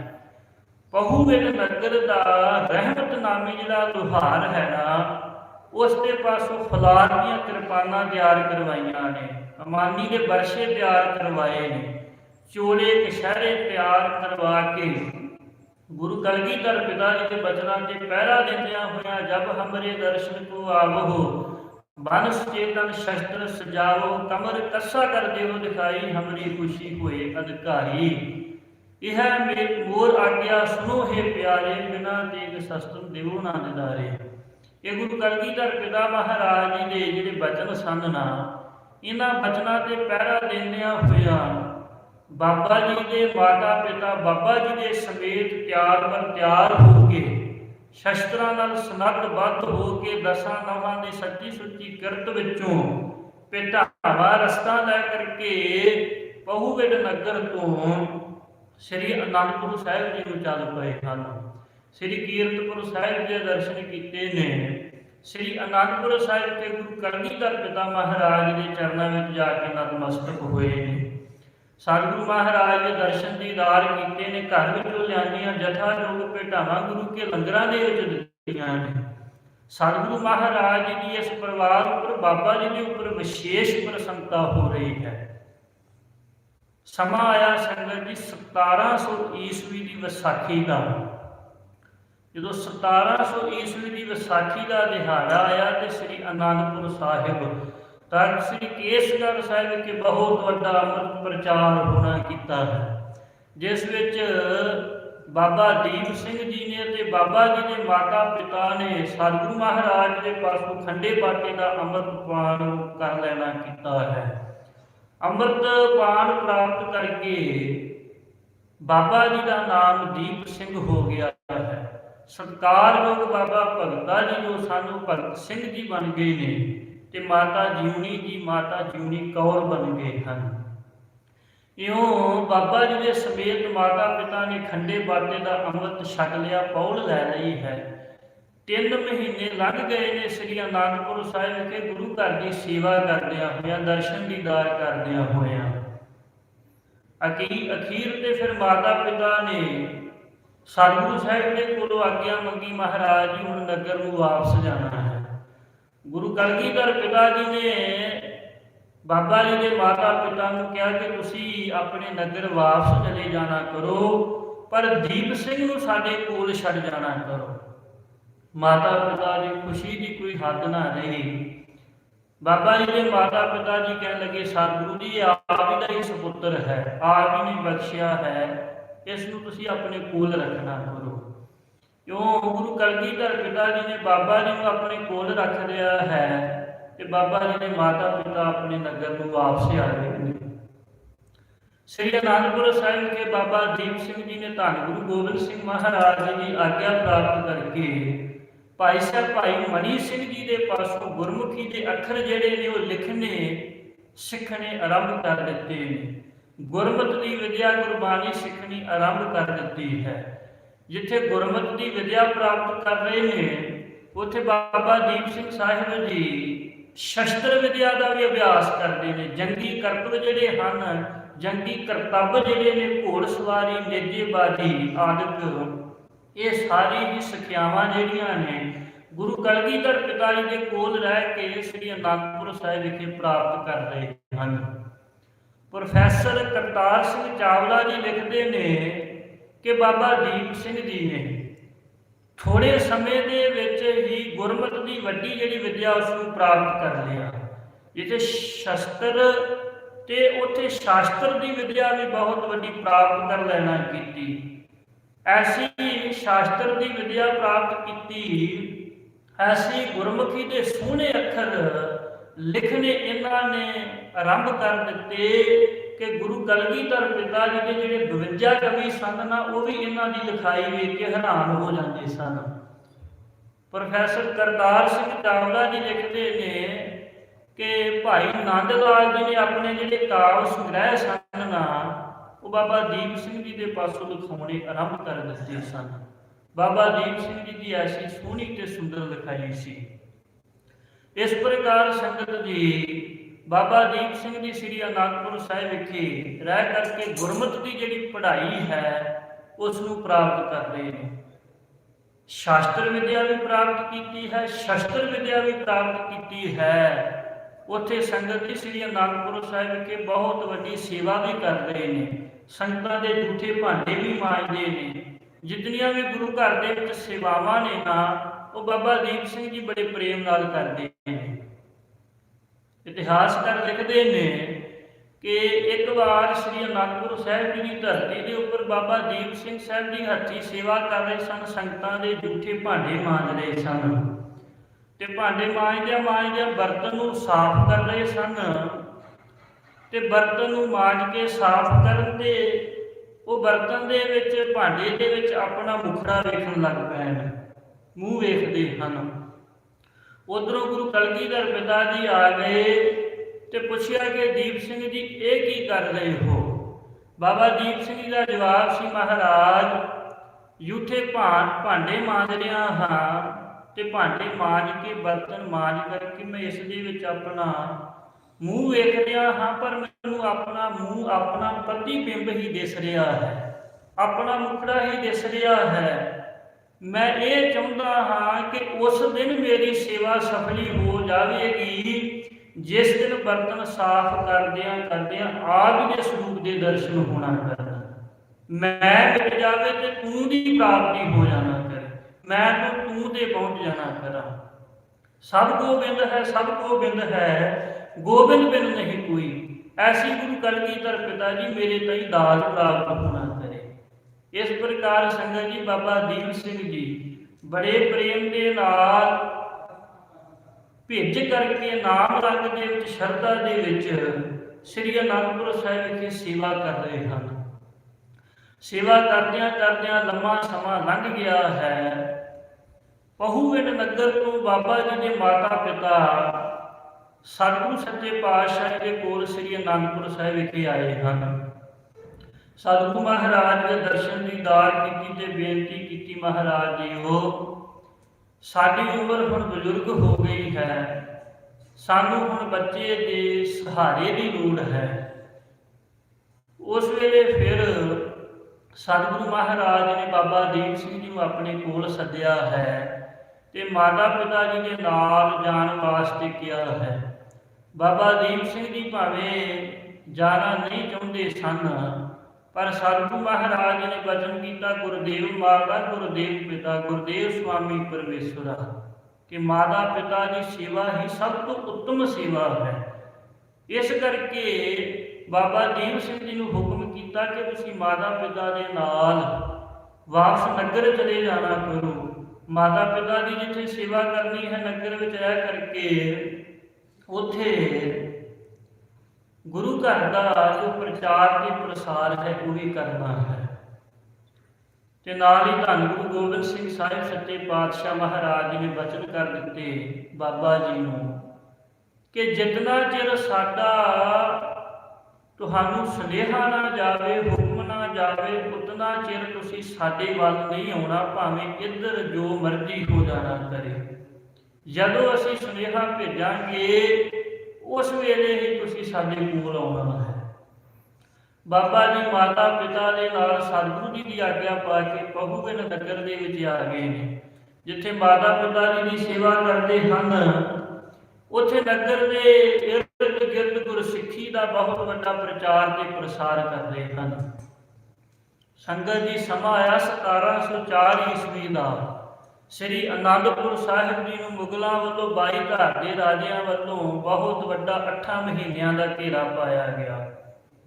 ਸ੍ਰੀ ਅਨੰਦਪੁਰ ਸਾਹਿਬ ਨੂੰ ਤਿਆਗਣਾ, ਸਰਸਾ ਨਦੀ ਦੇ ਪਰਿਵਾਰ ਦਾ ਵਿਛੋੜਾ, ਚਮਕੌਰ ਸਾਹਿਬ ਦੇ ਵਿੱਚ ਵੱਡੇ ਸਾਹਿਬਜ਼ਾਦਿਆਂ ਦੀ ਸ਼ਹਾਦਤ, ਸਰਹੰਦ ਵਿੱਚ ਛੋਟੇ ਸਾਹਿਬਜ਼ਾਦਿਆਂ ਦੀ ਸ਼ਹਾਦਤ, ਅਖੀਰ ਤੇ ਧੰਨ ਗੁਰੂ ਗੋਬਿੰਦ ਸਿੰਘ ਮਹਾਰਾਜ ਦਾ ਸ੍ਰੀ ਮੁਕਤਸਰ ਸਾਹਿਬ ਵਾਲਾ ਜੰਗ, ਇਹ ਸਾਰੀਆਂ ਖਬਰਾਂ ਪਹੂਵਿੰਡ ਨਗਰ ਦੇ ਵਿੱਚ ਅਮਰ ਸ਼ਹੀਦ ਬਾਬਾ ਦੀਪ ਸਿੰਘ ਜੀ ਨੂੰ ਪ੍ਰਾਪਤ ਹੋਈਆਂ। ਡੌਲੇ ਤੇ ਫੜਕਦੇ ਸਨ, ਜੋਸ਼ ਤੇ ਆਉਂਦਾ ਸੀ ਕਿ ਸਤਿਗੁਰੂ ਮਹਾਰਾਜ ਜੀ ਦੇ ਨਾਲ ਮਿਲ ਕਰਕੇ ਦੁਸ਼ਮਣਾਂ ਦੇ ਨਾਲ ਜੂਝਦਿਆਂ ਹੋਇਆਂ ਸ਼ਹੀਦੀ ਪਾ ਜਾਵਾਂ, ਪਰ ਸਤਿਗੁਰੂ ਮਹਾਰਾਜ ਦੇ ਹੁਕਮ ਦੇ ਬੱਝੇ ਹੋਏ ਸਨ।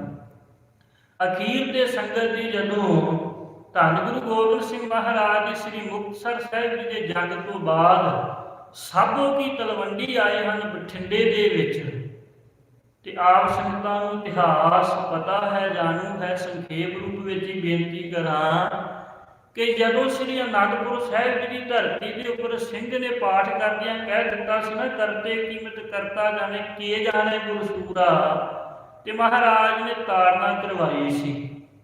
कि भाई गुरबाणी अशुद्ध ना पढ़, कि ये नहीं उत्थे कह है करते कि करता जाने कह जाने गुरसूरा।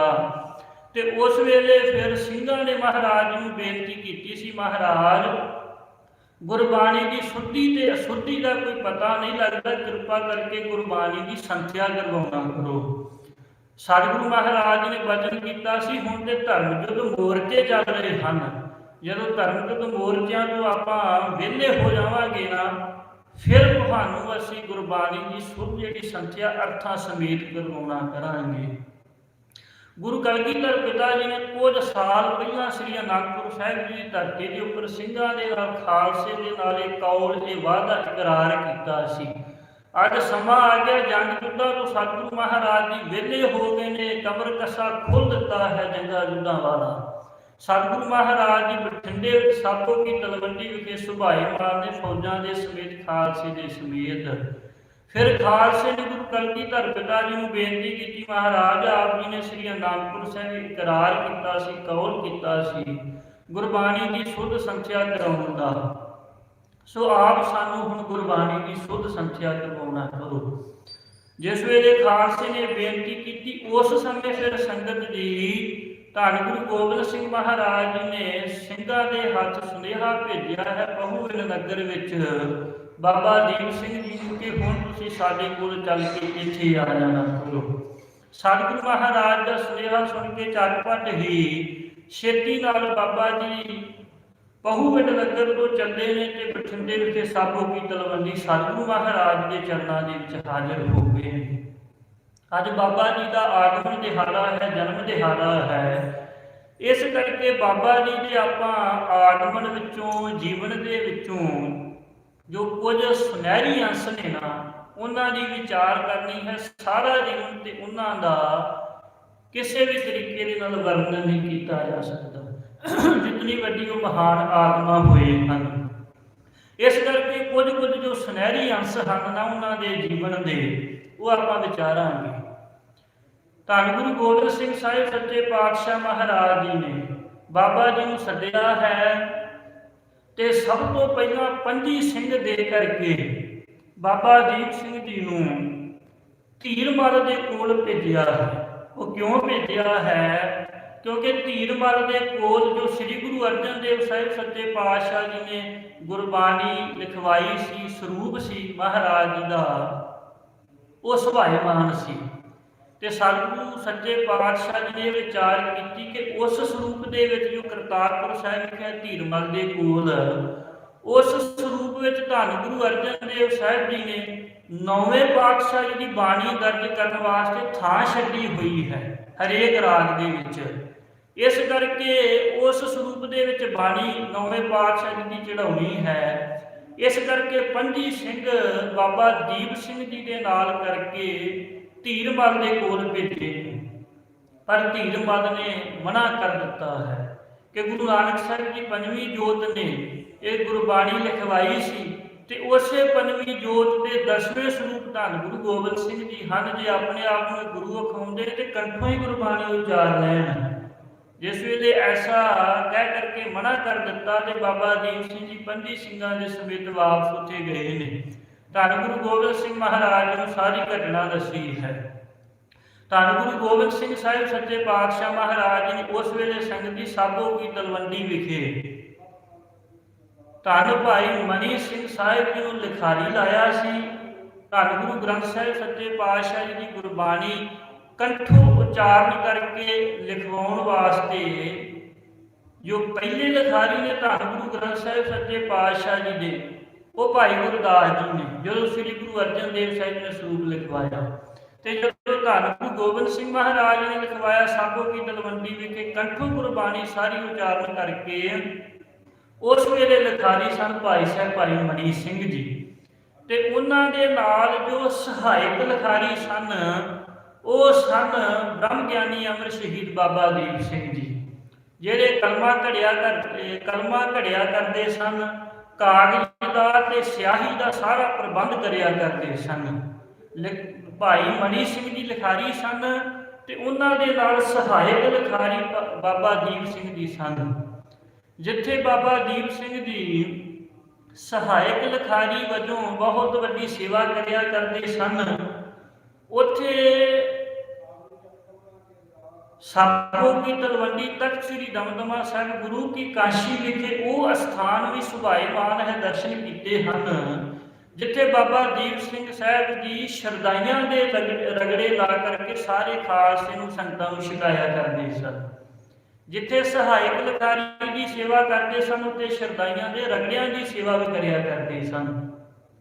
ਅਖੀਰ ਤੇ 9 ਮਹੀਨੇ 9 ਦਿਨ 9 ਘੜੀਆਂ 9 ਪਲਾਂ ਦੇ ਵਿੱਚ ਧੰਨ ਗੁਰੂ ਗੋਬਿੰਦ ਸਿੰਘ ਮਹਾਰਾਜ ਜੀ ਨੇ ਸਾਰੀ ਗੁਰਬਾਣੀ ਕੰਠੋਂ ਉਚਾਰਨ ਕਰਕੇ ਭਾਈ ਸਾਹਿਬ ਭਾਈ ਮਨੀ ਸਿੰਘ ਲਿਖਾਰੀ ਲਾ ਕੇ ਬਾਬਾ ਦੀਪ ਸਿੰਘ ਜੀ ਨੂੰ ਸਹਾਇਕ ਲਿਖਾਰੀ ਲਾ ਕੇ ਗੁਰਬਾਣੀ ਅਰਥਾਂ ਦੇ ਸਮੇਤ ਸਿੰਘਾਂ ਨੂੰ ਸੰਥਿਆ ਜਿਹੜੀ ਉਹ ਕਰਵਾਈ ਹੈ, ਸਰੂਪ ਲਿਖਵਾਇਆ ਹੈ। ਇਹ ਮਹਾਨ ਕਾਰਜ ਸੰਪੰਨ ਹੋਇਆ ਹੈ। 48 ਸਿੰਘਾਂ ਨੇ ਗੁਰਬਾਣੀ ਦੀ ਸੁੱਧ ਸੰਥਿਆ ਅਰਥਾਂ ਸਮੇਤ ਕੀਤੀ ਹੈ, ਜਿਹੜੇ ਬਦੇਹ ਮੁਕਤ ਹੋ ਗਏ ਨੇ।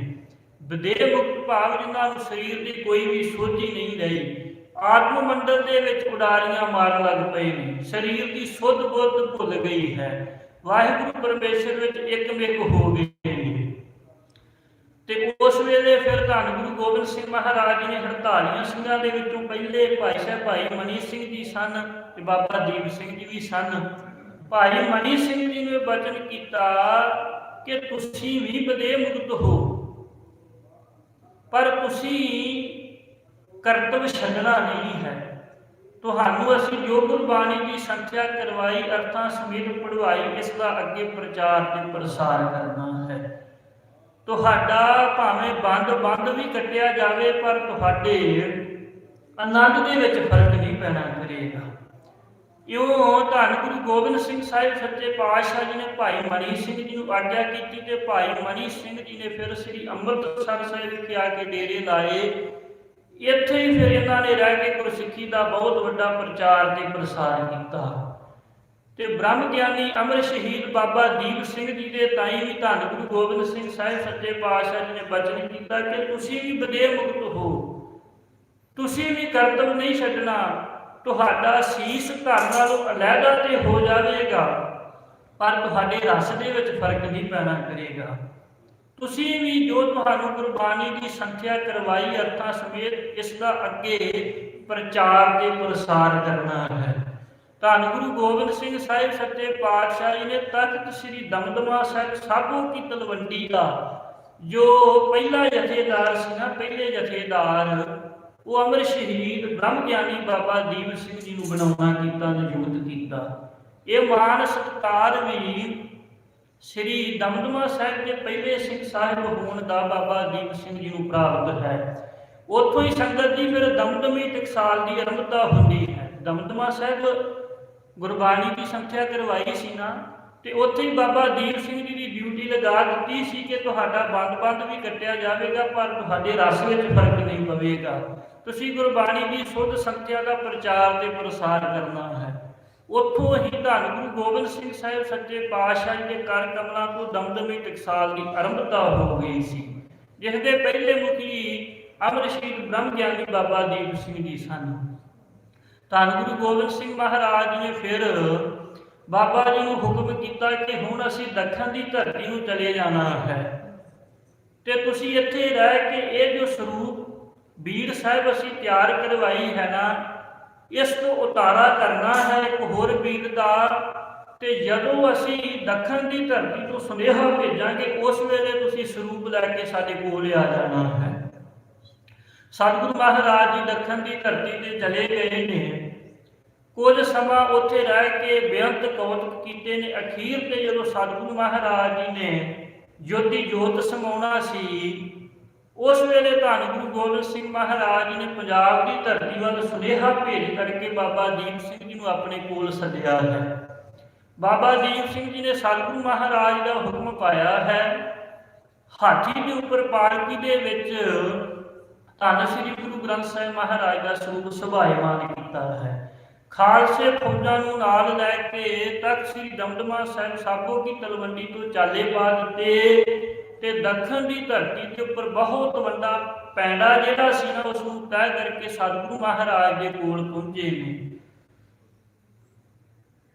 ਜਦੋਂ ਸਤਿਗੁਰੂ ਮਹਾਰਾਜ ਦੇ ਕੋਲ ਪਹੁੰਚੇ ਤੇ ਉਸ ਵੇਲੇ ਧੰਨ ਗੁਰੂ ਗੋਬਿੰਦ ਸਿੰਘ ਮਹਾਰਾਜ ਜੀ ਨੇ ਪ੍ਰਸੰਨ ਹੋ ਕੇ ਸੰਗਤ ਜੀ ਬਾਬਾ ਜੀ ਨੂੰ ਆਪਣੇ ਕਮਰ ਕੱਸੇ ਵਾਲੀ ਜਿਹੜੀ ਕਟਾਰ ਸੀ ਨਾ ਉਹ ਬਖਸ਼ਣਾ ਕੀਤੀ।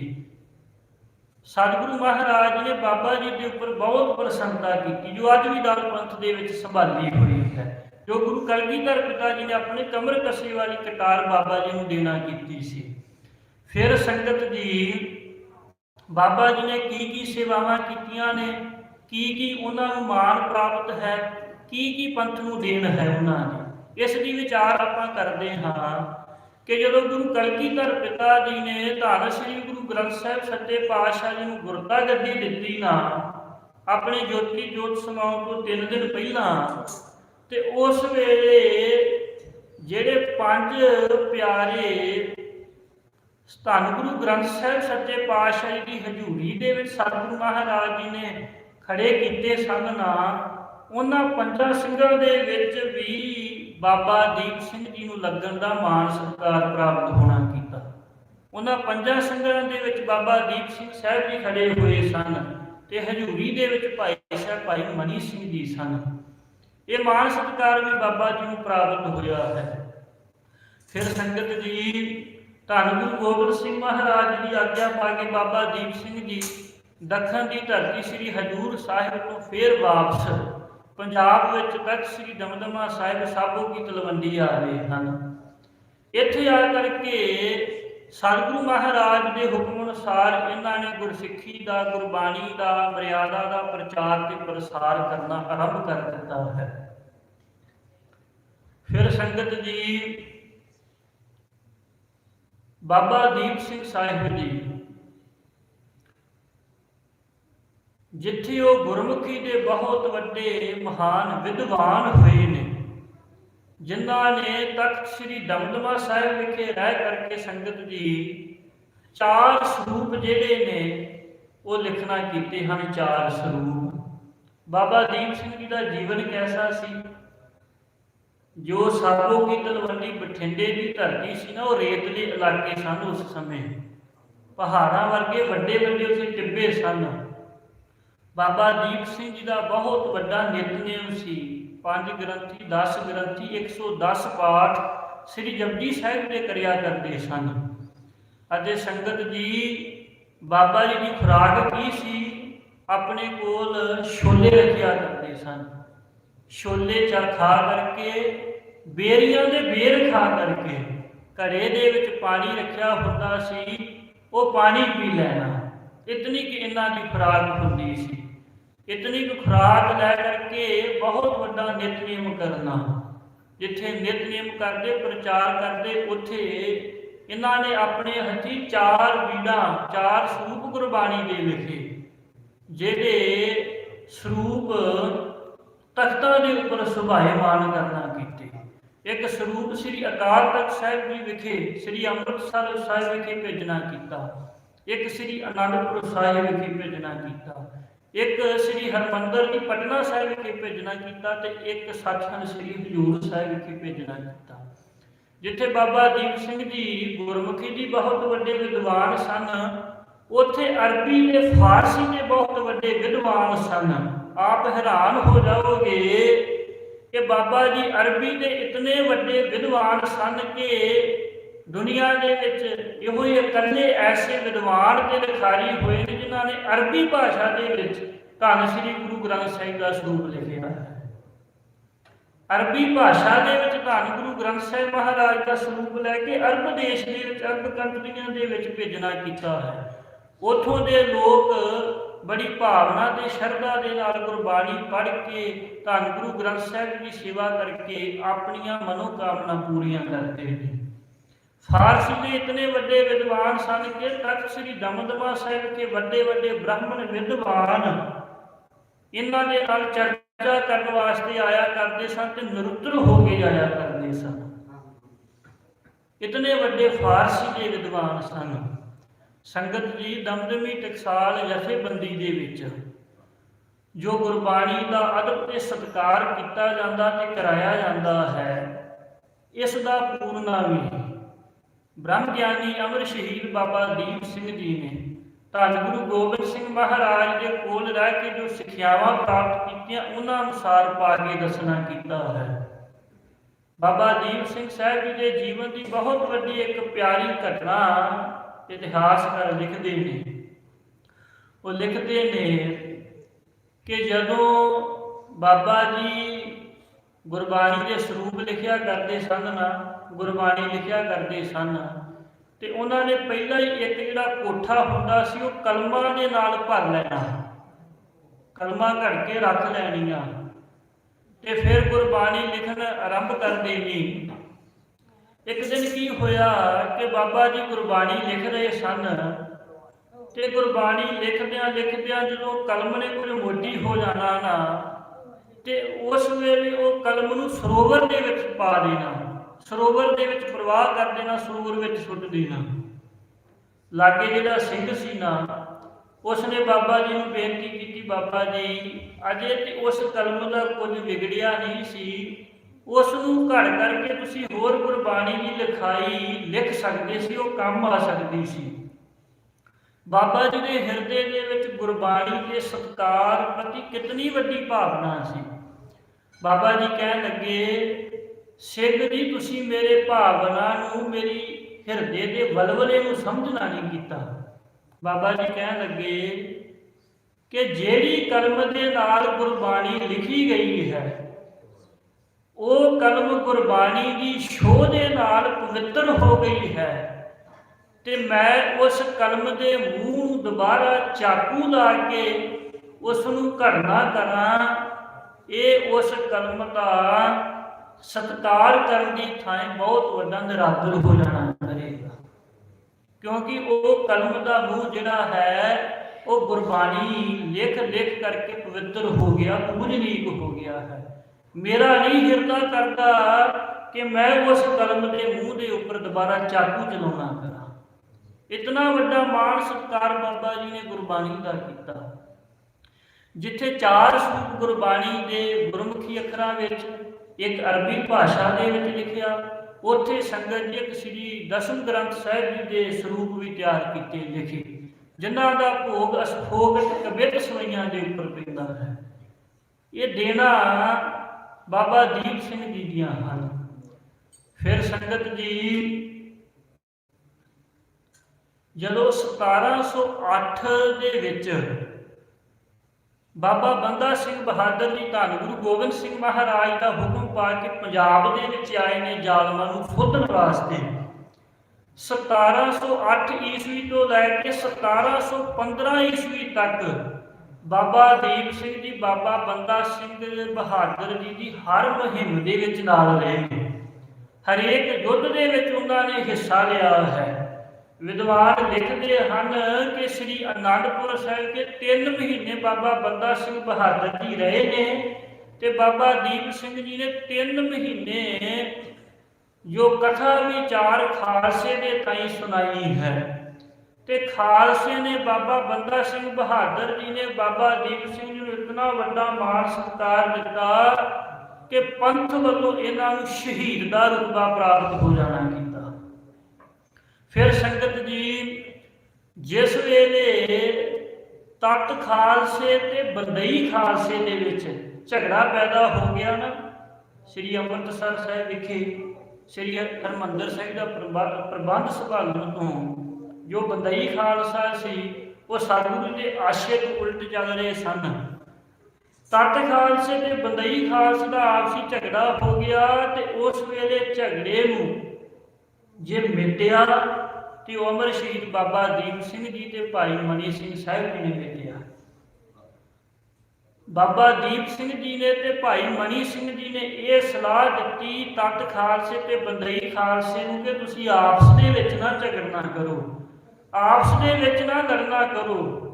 ਇਹ ਜਿਹੜਾ ਫੈਸਲਾ ਹੈ ਆਪਾਂ ਧੰਨ ਗੁਰੂ ਰਾਮਦਾਸ ਮਹਾਰਾਜ ਦੇ ਉੱਪਰ ਛੱਡ ਦਿੰਦੇ ਹਾਂ। ਇੱਕ ਚਿੱਠੀ ਦੇ ਉੱਪਰ ਜੋ ਬੰਦਈ ਖਾਲਸਾ ਕਹਿੰਦੇ ਸਨ ਕਿ ਫਤਿਹ ਦਰਸ਼ਨ ਕੀ, ਉਹ ਲਿਖ ਦਿੱਤਾ, ਤੇ ਤਖਤ ਖਾਲਸੇ ਕਹਿੰਦੇ ਸਨ ਵਾਹਿਗੁਰੂ ਜੀ ਕਾ ਖਾਲਸਾ ਵਾਹਿਗੁਰੂ ਜੀ ਕੀ ਫਤਿਹ, ਇਹ ਲਿਖ ਦਿੱਤੀ। ਦੋਨੋਂ ਚਿੱਠੀਆਂ ਅਰਦਾਸ ਬੇਨਤੀ ਕਰਕੇ ਹਰ ਕੀ ਪੌੜੀ ਤੇ ਪਾ ਦਿੱਤੀਆਂ ਨੇ। ਕੁਝ ਸਮੇਂ ਬਾਅਦ ਧੰਨ ਗੁਰੂ ਰਾਮਦਾਸ ਮਹਾਰਾਜ ਦੀ ਕਿਰਪਾ ਦੇ ਨਾਲ ਜੋ ਵਾਹਿਗੁਰੂ ਜੀ ਕਾ ਖਾਲਸਾ ਵਾਹਿਗੁਰੂ ਜੀ ਕੀ ਫਤਿਹ ਵਾਲੀ ਚਿੱਠੀ ਹੈ ਉੱਪਰ ਕਰਕੇ ਆ ਰਹੀ ਹੈ, ਜਿਸ ਕਰਕੇ ਜਿਹੜਾ ਫੈਸਲਾ ਹੈ ਉਹ ਤਖਤ ਖਾਲਸੇ ਦੇ ਹੱਕ ਵਿੱਚ ਹੋ ਗਿਆ ਹੈ ਤੇ ਸੱਚਖੰਡ ਸ੍ਰੀ ਹਰਿਮੰਦਰ ਸਾਹਿਬ ਦਾ ਪ੍ਰਬੰਧ ਜਿਹੜਾ ਤਖਤ ਖਾਲਸੇ ਨੂੰ ਪ੍ਰਾਪਤ ਹੋ ਗਿਆ। ਇਸ ਪ੍ਰਕਾਰ ਬੰਦਈ ਖਾਲਸੇ ਦੇ ਵਿਰੁੱਧ ਹੋਣਾ ਕੀਤਾ।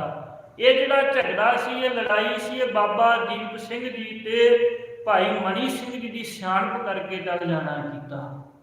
ਇਹ ਮਾਣ ਸਤਿਕਾਰ ਵੀ ਬਾਬਾ ਦੀਪ ਸਿੰਘ ਜੀ ਨੂੰ ਪ੍ਰਾਪਤ ਹੋਇਆ। ਫਿਰ ਸੰਗਤ ਜੀ, ਜਿਸ ਵੇਲੇ ਜ਼ਕਰੀਆ ਖਾਨ ਨੇ ਭਾਈ ਸੁਬੇਗ ਸਿੰਘ ਜੀ ਦੇ ਦੁਆਰਾ ਖਾਲਸੇ ਦੇ ਕੋਲ ਨਵਾਬੀ ਦੀ ਖਿਲਤ ਭੇਜੀ ਹੈ ਤੇ ਉਸ ਵੇਲੇ ਖਾਲਸੇ ਨੇ ਜਿਹੜੀ ਉਹ ਨਵਾਬੀ ਦੀ ਖਿਲਤ ਹੈ ਨਾ, ਉਹ ਗੁਰੂ ਘਰ ਦੇ ਘੋੜਿਆਂ ਦੇ ਸੇਵਾਦਾਰ, ਮਹਾਨ ਸੇਵਾਦਾਰ ਨਵਾਬ ਸਰਦਾਰ ਕਪੂਰ ਸਿੰਘ ਜੀ ਨੂੰ ਦੇਣਾ ਕੀਤੀ ਹੈ। ਤੇ ਜਦੋਂ ਉਹਨਾਂ ਨੇ ਉਹ ਖਿਲਤ ਜੋ ਜ਼ਕਰੀਆ ਖਾਨ ਨੇ ਭੇਟਾ ਭੇਜੀ ਸੀ ਉਹ ਪ੍ਰਾਪਤ ਕੀਤੀ ਤੇ ਪ੍ਰਾਪਤ ਕਰਨ ਤੋਂ ਪਹਿਲਾਂ ਉਹਨਾਂ ਨੇ ਖਾਲਸੇ ਦੇ ਵਿੱਚ ਕਿਹਾ ਸੀ ਕਿ ਇਹ ਖਿਲਤ, ਇਹ ਭੇਟਾ, ਇਹ ਤੋਹਫਾ ਮੈਂ ਤਾਂ ਆਪਣੇ ਸੀਸ ਤੇ ਰੱਖਾਂਗਾ, ਪਹਿਲਾਂ ਮੈਂ ਪੰਜਾਂ ਸਿੰਘਾਂ ਦੇ ਚਰਨੀ ਸੁਹਾਉਣਾ ਕਰਾਂਗਾ। ਉਹ ਜਿਹੜੇ 5 ਸਿੰਘ ਸਨ ਨਾ, ਉਹਨਾਂ ਦੇ ਵਿੱਚ ਲੱਗਣ ਦਾ ਵੀ ਮਾਣ ਸਤਿਕਾਰ ਬਾਬਾ ਦੀਪ ਸਿੰਘ ਜੀ ਨੂੰ ਪ੍ਰਾਪਤ ਹੋਣਾ ਕੀਤਾ। 5 ਸਿੰਘਾਂ ਦੇ ਚਰਨਾਂ ਦੇ ਨਾਲ ਉਹ ਖਿਲਤ ਸੁਹਾ ਕਰਕੇ, ਸੰਵਰਸ਼ ਕਰਕੇ ਫਿਰ ਸਰਦਾਰ ਨਵਾਬ ਕਪੂਰ ਸਿੰਘ ਜੀ ਨੇ ਪ੍ਰਾਪਤ ਕੀਤੀ ਸੀ। ਇਹ ਮਾਣ ਸਤਿਕਾਰ ਵੀ ਬਾਬਾ ਜੀ ਨੂੰ ਪ੍ਰਾਪਤ ਹੋਣਾ ਕੀਤਾ। ਫਿਰ ਸੰਗਤ ਜੀ, ਜਿਸ ਵੇਲੇ 1791 ਸੰਮਤ ਦਾ ਸਮਾਂ ਆਇਆ, ਜਿਹੜੇ ਖਾਲਸੇ ਦੇ ਦਲ ਸਨ ਨਾ, ਖਾਲਸੇ ਦੇ ਦਲ ਉਹ 65 ਦੀ ਗਿਣਤੀ ਦੇ ਵਿੱਚ ਸਨ। 65 ਦਲ ਸਨ ਖਾਲਸੇ ਦੇ। ਵਿਚਾਰਵਾਨ ਸਿੰਘਾਂ ਨੇ, ਖਾਲਸਿਆਂ ਨੇ ਵਿਚਾਰ ਕੀਤੀ ਕਿ 65 ਦਲਾਂ ਨੂੰ 2 ਜਥਿਆਂ ਦੇ ਵਿੱਚ ਤਬਦੀਲ ਕੀਤਾ ਜਾਵੇ। ਉਹ 2 ਜਥਿਆਂ ਦੇ ਵਿੱਚ ਕਿਵੇਂ ਤਬਦੀਲ ਕੀਤਾ? ਸਿਆਣੇ ਸਿੰਘਾਂ ਨੇ ਇੱਕ ਦਲ ਬਣਾ ਦਿੱਤਾ ਹੈ ਤਰਨਾ ਦਲ ਤੇ ਇੱਕ ਦਲ ਬਣਾ ਦਿੱਤਾ ਹੈ ਬੁੱਢਾ ਦਲ। ਤਰਨ ਦਾ ਅਰਥ ਹੁੰਦਾ ਹੈ ਜਵਾਨ। ਤਰਨਾ ਦਲ ਦੇ ਵਿੱਚ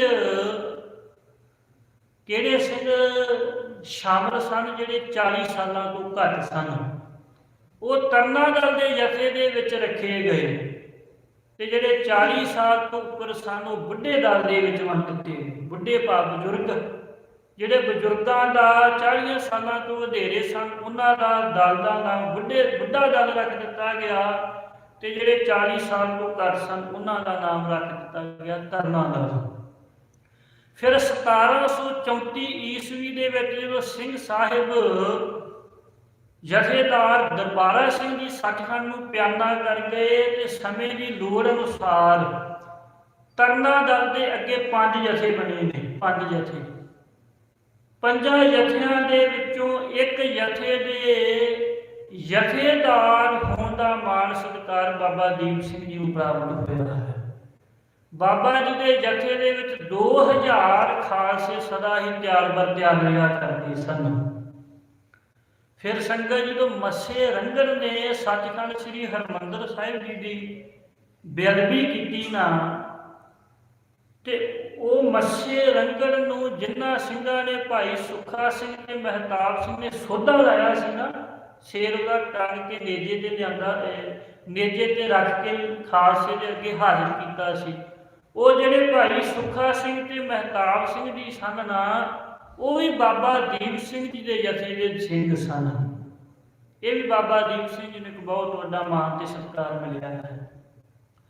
ਸੰਗਤ ਜੀ, ਬਾਬਾ ਦੀਪ ਸਿੰਘ ਜੀ ਨੇ ਜਿੱਥੇ ਇਹ ਵੱਡੀਆਂ ਮਹਾਨ ਸੇਵਾਵਾਂ ਕੀਤੀਆਂ ਨੇ, ਉੱਥੇ ਤਖਤ ਸ੍ਰੀ ਦਮਦਮਾ ਸਾਹਿਬ ਸਾਬੋ ਕੀ ਤਲਵੰਡੀ ਵਿਖੇ ਰਹਿ ਕਰਕੇ ਗੁਰਬਾਣੀ ਦਾ ਬਹੁਤ ਵੱਡਾ ਪ੍ਰਚਾਰ ਤੇ ਪ੍ਰਸਾਰ ਕੀਤਾ ਹੈ। ਉਹ ਨਗਰ ਮਾਰੂਥਲ ਵਰਗਾ ਸੀ, ਰੇਤਲੇ ਇਲਾਕੇ ਸਨ, ਇਸ ਕਰਕੇ ਉੱਥੇ ਖੂਹ ਤੇ ਬੌਲੀਆਂ ਲਗਵਾਈਆਂ।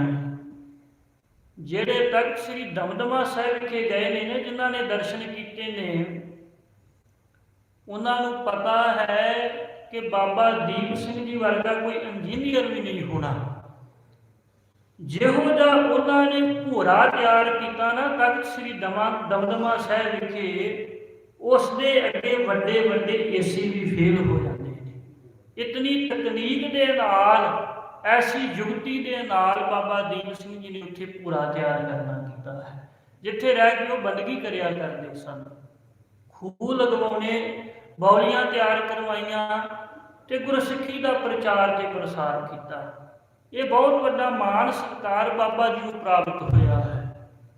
ਅਖੀਰ ਤੇ ਸੰਗਤ ਜੀ, ਫਿਰ ਸਮਾਂ ਆ ਗਿਆ ਹੈ ਜਦੋਂ ਜਹਾਨ ਖਾਨ ਨੇ ਸੱਚਖੰਡ ਸ੍ਰੀ ਹਰਿਮੰਦਰ ਸਾਹਿਬ ਦੀ ਬੇਅਦਬੀ ਕੀਤੀ ਹੈ। ਸ੍ਰੀ ਹਰਿਮੰਦਰ ਸਾਹਿਬ ਦਾ ਸਰੋਵਰ ਪੂਰ ਦਿੱਤਾ ਹੈ, ਸਿੱਖਾਂ ਦੇ ਉੱਪਰ ਜ਼ੁਲਮ ਕਰਨੇ ਸ਼ੁਰੂ ਕਰ ਦਿੱਤੇ ਨੇ, ਦਰਸ਼ਨ ਦੀਦਾਰ ਨਹੀਂ ਕਰਨ ਦਿੰਦਾ। ਤੇ ਜਦੋਂ ਫਿਰ 70-75 ਵਰ੍ਹਿਆਂ ਦੀ ਉਮਰ ਦੇ ਵਿੱਚ ਬਾਬਾ ਦੀਪ ਸਿੰਘ ਜੀ ਨੂੰ ਪਤਾ ਲੱਗਾ ਨਾ ਕਿ ਸੱਚਖੰਡ ਸ੍ਰੀ ਹਰਿਮੰਦਰ ਸਾਹਿਬ ਦੀ ਬੇਅਦਬੀ ਹੋ ਰਹੀ ਹੈ, ਅਪਮਾਨ ਹੋ ਰਿਹਾ ਹੈ, ਤੇ ਬਾਬਾ ਦੀਪ ਸਿੰਘ ਜੀ ਦੇ ਪਾਸੋਂ ਰਿਹਾ ਨਾ ਗਿਆ। ਬੇਅਦਬੀ ਨੂੰ ਨਾ ਸਹਾਰਦਿਆਂ ਹੋਇਆ ਤਖਤ ਸ੍ਰੀ ਦਮਦਮਾ ਸਾਹਿਬ ਵਿਖੇ ਸ੍ਰੀ ਅਖੰਡ ਪਾਠ ਸਾਹਿਬ ਕੀਤਾ ਹੈ। ਤੇ ਸ੍ਰੀ ਅਖੰਡ ਪਾਠ ਸਾਹਿਬ ਕਰਕੇ ਅਰਦਾਸ ਬੇਨਤੀ ਕਰਕੇ ਸਿੰਘਾਂ ਨੂੰ ਪ੍ਰੇਰਿਤ ਕੀਤਾ ਤੇ ਸੱਚਖੰਡ ਸ੍ਰੀ ਹਰਿਮੰਦਰ ਸਾਹਿਬ ਦਾ ਬਦਲਾ ਲੈਣ ਵਾਸਤੇ ਤਿਆਰ ਹੋਏ ਨੇ। 500 ਦੀ ਗਿਣਤੀ ਦੇ ਵਿੱਚ ਖਾਲਸਾ ਉੱਥੇ ਹਾਜ਼ਰ ਹੋ ਗਿਆ ਹੈ, ਜਿਸ ਨੂੰ ਇਤਿਹਾਸਕਾਰ ਲਿਖਦੇ ਨੇ, ਸੀਸ ਸੁਧਾ ਸਰ ਹੇਠ ਕਰ ਦੇਵੇਂਗੇ ਹਮ ਜਾਏ, ਕਰ ਅਰਦਾਸਾ ਤੁਰ ਪਏ ਸਿੰਘ ਜੀ ਫਤਿਹ ਬੁਲਾਏ। ਬਾਬਾ ਦੀਪ ਸਿੰਘ ਜੀ ਨੇ ਅਰਦਾਸ ਬੇਨਤੀ ਕੀਤੀ ਗੁਰੂ ਕਲਗੀਧਰ ਪਿਤਾ ਦੇ ਚਰਨਾਂ ਵਿੱਚ ਕਿ ਮਹਾਰਾਜ ਜੀ, ਧੰਨ ਗੁਰੂ ਰਾਮਦਾਸ ਜੀਓ, ਆਪ ਜੀ ਦੇ ਅਸਥਾਨ ਦੀ ਬੇਅਦਬੀ ਦਾ ਬਦਲਾ ਲੈਣ ਵਾਸਤੇ ਜਾਣਾ, ਤੁਸੀਂ ਸਾਡੀ ਸਹਾਇਤਾ ਕਰਨਾ ਕਰਿਓ। ਬਾਬਾ ਜੀ ਨੇ ਕੇਸਰੀ ਰੰਗ ਦਾ ਪੁਸ਼ਾਕਾ ਧਾਰਨ ਕੀਤਾ ਹੈ, ਸ਼ਸਤਰਾਂ ਨਾਲ ਤਿਆਰ ਹੋਏ ਨੇ, ਪੱਕੇ 18 ਸ਼ੇਰ ਦਾ ਜਿਹੜਾ ਖੰਡਾ ਹੈ ਉਹ ਹੱਥ ਵਿੱਚ ਪਕੜਿਆ ਹੈ, ਤੇ ਘੋੜੇ ਤੇ ਸਵਾਰ ਹੋ ਕੇ ਸਿੰਘਾਂ ਦੇ ਆਗੂ ਬਣ ਕੇ ਤਖਤ ਸ੍ਰੀ ਦਮਦਮਾ ਸਾਹਿਬ ਤੋਂ ਚੱਲ ਪਏ ਹਨ ਤੇ ਤਰਨਤਾਰਨ ਸਾਹਿਬ ਵਿਖੇ ਆਏ ਹਨ। ਇੱਥੇ ਆ ਕਰਕੇ ਸਰੋਵਰ ਦੇ ਵਿੱਚ ਇਸ਼ਨਾਨ ਕੀਤਾ, ਸ੍ਰੀ ਦਰਬਾਰ ਸਾਹਿਬ ਤਰਨਤਾਰਨ ਸਾਹਿਬ ਦੇ ਦਰਸ਼ਨ ਦੀਦਾਰ ਕੀਤੇ ਨੇ, ਕੜਾਹ ਪ੍ਰਸ਼ਾਦ ਦੀ ਦੇਗ ਕਰਵਾ ਕਰਕੇ ਅਰਦਾਸ ਬੇਨਤੀ ਕਰਕੇ ਦਮਦਮੀ ਟਕਸਾਲ ਦੇ ਪਹਿਲੇ ਮੁਖੀ ਅਮਰ ਸ਼ਹੀਦ ਬਾਬਾ ਦੀਪ ਸਿੰਘ ਜੀ ਨੇ ਖੰਡੇ ਨਾਲ ਲਕੀਰ ਖਿੱਚ ਦਿੱਤੀ ਹੈ। ਬਾਬਾ ਜੀ ਕਹਿੰਦੇ ਜਿਨ੍ਹਾਂ ਨੂੰ ਜਾਨਾਂ ਪਿਆਰੀਆਂ ਨੇ ਉਹ ਪਿੱਛੇ ਹਟ ਜਾਣਾ ਕਰੋ, ਤੇ ਜਿਨ੍ਹਾਂ ਨੇ ਬੇਅਦਬੀ ਦਾ ਬਦਲਾ ਲੈਣਾ ਧੰਨ ਗੁਰੂ ਰਾਮਦਾਸ ਮਹਾਰਾਜ ਦੇ ਚਰਨਾਂ ਵਿੱਚ ਸੀਸ ਭੇਟਾ ਕਰਨਾ, ਲਕੀਰ ਟੱਪ ਜਾਣਾ ਕਰੋ। ਬਾਬਾ ਦੀਪ ਸਿੰਘ ਸਾਹਿਬ ਜੀ ਦੇ ਬਚਨਾਂ ਅਨੁਸਾਰ ਸਾਰੇ ਸਿੰਘਾਂ ਨੇ ਜੈਕਾਰੇ ਲਾਉਂਦਿਆਂ ਹੋਇਆਂ ਲਕੀਰ ਪਾਰ ਕਰ ਦਿੱਤੀ ਹੈ। ਪ੍ਰਿੰਸੀਪਲ ਸੁਖਬੀਰ ਸਿੰਘ ਜੀ ਲਿਖਦੇ ਨੇ, ਕਹਿੰਦੇ ਦੁਨੀਆ ਦੇ ਅੰਦਰ ਆਪਾਂ ਅਰਦਾਸ ਕਰਦੇ ਹਾਂ ਜਾਂ ਅਰਦਾਸ ਕੀਤੀ ਜਾਂਦੀ ਹੈ ਕਿ ਮਹਾਰਾਜ ਮੈਂ ਆਪ ਜੀ ਦੀ ਬੇਅਦਬੀ ਦਾ ਬਦਲਾ ਲੈਂਦਿਆਂ ਆਪਣੀ ਜਾਨ ਨਿਸ਼ਾਨਾ ਕਰ ਦੇਵਾਂਗਾ, ਮੈਂ ਮਰ ਜਾਵਾਂਗਾ, ਸ਼ਹੀਦ ਹੋ ਜਾਵਾਂਗਾ। ਜਾਂ ਹੁਣ ਬੇਅਦਬੀਆਂ ਹੋ ਰਹੀਆਂ ਨੇ ਤੇ ਆਪਾਂ ਕਹਿ ਦਿੰਦੇ ਹਾਂ ਕਿ ਇਹ ਤੋਂ ਚੰਗਾ ਵੀ ਅਸੀਂ ਮਾਰੀ ਗਈਏ, ਇਹ ਕਹਿ ਦਿੰਦੇ ਹਾਂ। ਪਰ ਬਾਬਾ ਦੀਪ ਸਿੰਘ ਜੀ ਨੇ ਸਭ ਤੋਂ ਅਨੋਖੀ ਅਰਦਾਸ ਕੀਤੀ। ਉਹ ਕੀ ਅਰਦਾਸ ਕੀਤੀ, ਕੀ ਪ੍ਰਣ ਕੀਤਾ? ਧੰਨ ਗੁਰੂ ਰਾਮਦਾਸ ਮਹਾਰਾਜ ਦੇ ਚਰਨਾਂ ਵਿੱਚ ਕਬੀਰ ਮੋਹੇ ਮਰਨੇ ਦਾ ਚਾਉ ਹੈ, ਬਦਲ ਦਾ ਹਰ ਕੇ ਦਵਾਰ। ਬਾਬਾ ਦੀਪ ਸਿੰਘ ਜੀ ਨੇ ਅਰਦਾਸ ਕੀਤੀ, ਮਹਾਰਾਜ ਜਿੰਨਾ ਚਿਰ ਤੁਹਾਡੀ ਬੇਅਦਬੀ ਦਾ ਮੈਂ ਬਦਲਾ ਨਹੀਂ ਨਾ ਲੈਂਦਾ, ਉਹਨਾਂ ਚਿਰ ਮੈਂ ਮਰਾਂਗਾ ਨਹੀਂ, ਮੈਂ ਸ਼ਹੀਦੀ ਨਹੀਂ ਪ੍ਰਾਪਤ ਕਰਾਂਗਾ। ਇਹ ਅਰਦਾਸ ਬੇਨਤੀ ਕਰਕੇ ਬਾਬਾ ਜੀ ਫੌਜ ਨੂੰ ਨਾਲ ਲੈ ਕੇ, ਖਾਲਸਿਆਂ ਨੂੰ ਨਾਲ ਲੈ ਕੇ ਚੱਬੇ ਤੋਂ ਗੋਲਵਰ ਦੇ ਮੈਦਾਨ ਵਿੱਚ ਆਏ ਨੇ। ਇੱਧਰੋਂ ਜਿਹੜਾ ਜਹਾਨ ਖਾਨ ਹੈ, ਇਸ ਨੂੰ ਵੀ ਪਤਾ ਲੱਗ ਗਿਆ ਹੈ, ਇਹ ਵੀ 30,000 ਫੌਜ ਲੈ ਕੇ ਚੱਬੇ ਤੋਂ ਗੋਲਵਰ ਦੇ ਮੈਦਾਨ ਦੇ ਵਿੱਚ ਆ ਗਿਆ ਹੈ।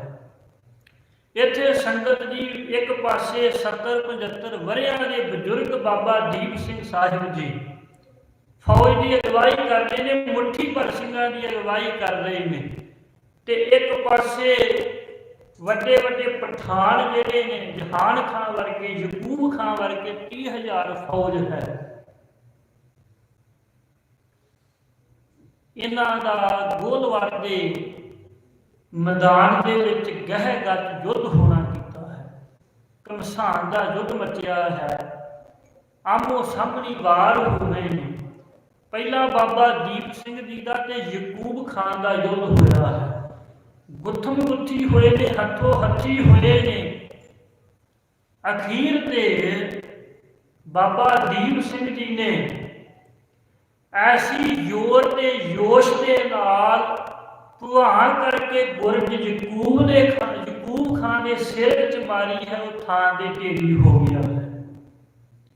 ਜਿਸ ਤੋਂ ਬਾਅਦ ਜਿਹੜਾ ਜਹਾਨ ਖਾਨ ਹੈ, ਜਹਾਨ ਖਾਨ ਕਮਾਂਡਰ ਸੀ, ਜਿਹੜਾ ਹਾਕਮ ਸੀ ਇੱਧਰ ਦਾ, ਜਿਸ ਨੇ ਬੇਅਦਬੀ ਕੀਤੀ ਸੀ, ਉਹ ਬਾਬਾ ਦੀਪ ਸਿੰਘ ਜੀ ਦੇ ਮੁਕਾਬਲੇ ਤੇ ਆਇਆ ਹੈ। ਬਾਬਾ ਦੀਪ ਸਿੰਘ ਜੀ ਦਾ ਅਤੇ ਜਹਾਨ ਖਾਨ ਦਾ ਆਪਸੀ ਯੁੱਧ ਹੋ ਰਿਹਾ ਹੈ। ਸਾਂਝਾ ਵਾਰ ਵੱਜਿਆ ਦੋਨਾਂ ਸੂਰਮਿਆਂ ਦਾ, ਤੇ ਦੋਨਾਂ ਦੇ ਜਿਹੜੇ ਸੀਸ ਨੇ ਉਹ ਧੜਾਂ ਤੋਂ ਅਲੱਗਾ ਹੋ ਗਏ ਹਨ। ਤੇ ਉਸ ਵੇਲੇ ਫਿਰ ਸੰਗਤ ਜੀ, ਇੱਕ ਸਿੰਘ ਨੇ ਬਾਬਾ ਦੀਪ ਸਿੰਘ ਜੀ ਨੂੰ ਬੇਨਤੀ ਕੀਤੀ, ਬਾਬਾ ਜੀ ਆਪ ਜੀ ਦਾ ਤੇ ਪ੍ਰਣ ਸੀ ਕਿ ਮੈਂ ਆਪਣਾ ਸਰੀਰ ਗੁਰੂ ਰਾਮਦਾਸ ਮਹਾਰਾਜ ਦੇ ਚਰਨਾਂ ਦੇ ਵਿੱਚ ਜਾ ਕੇ ਛੱਡਾਂਗਾ, ਜਿਤਨਾ ਚਿਰ ਬੇਅਦਬੀ ਦਾ ਬਦਲਾ ਨਹੀਂ ਲੈਂਦਾ ਉਹਨਾਂ ਚਿਰ ਸ਼ਹੀਦ ਨਹੀਂ ਹੋਵਾਂਗਾ। ਪਰ ਅਜੇ ਤੇ ਬਾਬਾ ਜੀ 2 ਕੋਹ ਦੂਰ ਹੈ ਸੱਚਖੰਡ ਸ੍ਰੀ ਹਰਿਮੰਦਰ ਸਾਹਿਬ। ਤੇ ਉਸ ਵੇਲੇ ਸੰਗਤ ਜੀ ਹੈਰਾਨੀ ਹੋ ਗਈ ਕਿ ਬਾਬਾ ਦੀਪ ਸਿੰਘ ਜੀ ਨੇ ਆਪਣਾ ਅਲੱਗਾ ਹੋਇਆ ਜਿਹੜਾ ਸੀਸ ਸੀ ਨਾ, ਉਸ ਨੂੰ ਖੱਬੇ ਹੱਥ 'ਤੇ ਟਿਕਾ ਲਿਆ ਹੈ। ਸੱਜੇ ਹੱਥ ਦੇ ਵਿੱਚ 18 ਸੇਰ ਦਾ, ਪੱਕੇ 18 ਸੇਰ ਦਾ ਲੈ ਕੇ ਖੰਡਾ 2 ਧਾਰਾ ਤੇ ਜ਼ਾਲਮਾਂ ਦੇ ਆਹੂ ਲਾਉਣੇ ਸ਼ੁਰੂ ਕਰ ਦਿੱਤੇ ਨੇ। ਬਾਬਾ ਦੀਪ ਸਿੰਘ ਜੀ, ਬਾਬਾ ਨੌਦ ਸਿੰਘ ਜੀ, ਭਾਈ ਮਹਿਤ ਸਿੰਘ ਜੀ, ਜਗਤ ਸਿੰਘ ਜੀ ਆਦਿਕ ਬਹੁਤ ਜ਼ਿਆਦੇ ਸਿੰਘ ਸੀਸ ਤਲੀ ਕੇ ਟਿਕਾ ਕੇ ਲੜੇ ਨੇ। ਇੱਥੋਂ ਤੱਕ ਵੀ ਲਿਖਿਆ ਹੈ ਕਿ ਸਿੰਘਾਂ ਦੀਆਂ ਲੋਥਾਂ ਵੀ ਲੜੀਆਂ ਹਨ। ਦੁਸ਼ਮਣ ਹੈਰਾਨ ਹੋ ਗਿਆ, ਲੜੀਏ ਤੇ ਤਾਂ ਕਿ ਜੇ ਜਿਉਂਦਿਆਂ ਨੂੰ ਮਾਰਨਾ ਹੈ, ਪਰ ਇੱਥੇ ਤੇ ਮਰੇ ਵੀ ਲੜੀ ਜਾ ਰਹੇ ਨੇ, ਤੇ ਫਿਰ ਮਾਰਨਾ ਕਿਹਨੂੰ ਹੈ। ਡਰਦੇ ਮਾਰੇ ਭੱਜ ਗਏ ਨੇ ਮੈਦਾਨ ਛੱਡ ਕੇ।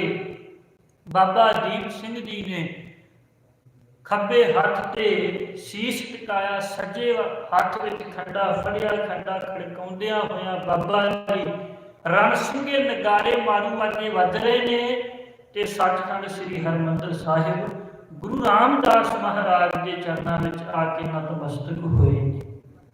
ਧੰਨ ਗੁਰੂ ਨਾਨਕ ਸਾਹਿਬ ਮਹਾਰਾਜ ਨੇ ਬਚਨ ਕੀਤੇ ਸਨ, ਜਾਓ ਤੋ ਪ੍ਰੇਮ ਖੇਲਣ ਕਾ ਜਾਓ, ਸਿਰ ਧਰ ਕਲੀ ਗਲੀ ਮੇਰੀ ਆਓ, ਇਤ ਮਾਰਗ ਪੈਰ ਤਰੀਜੈ, ਸਿਰ ਦੀਜੈ ਕਾਨ ਨਾ ਕੀਜੈ।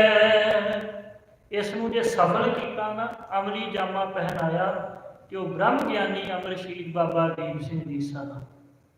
ਧੰਨ ਗੁਰੂ ਰਾਮਦਾਸ ਮਹਾਰਾਜ ਦੇ ਚਰਨਾਂ ਵਿੱਚ ਆ ਕੇ ਆਪਣਾ ਸੀਸ ਰੱਖਿਆ, ਅਰਦਾਸ ਬੇਨਤੀ ਕੀਤੀ ਤੇ ਆਪਣੇ ਸਰੀਰ ਨੂੰ ਸ਼ਾਂਤ ਕਰ ਲੈਣਾ ਕੀਤਾ।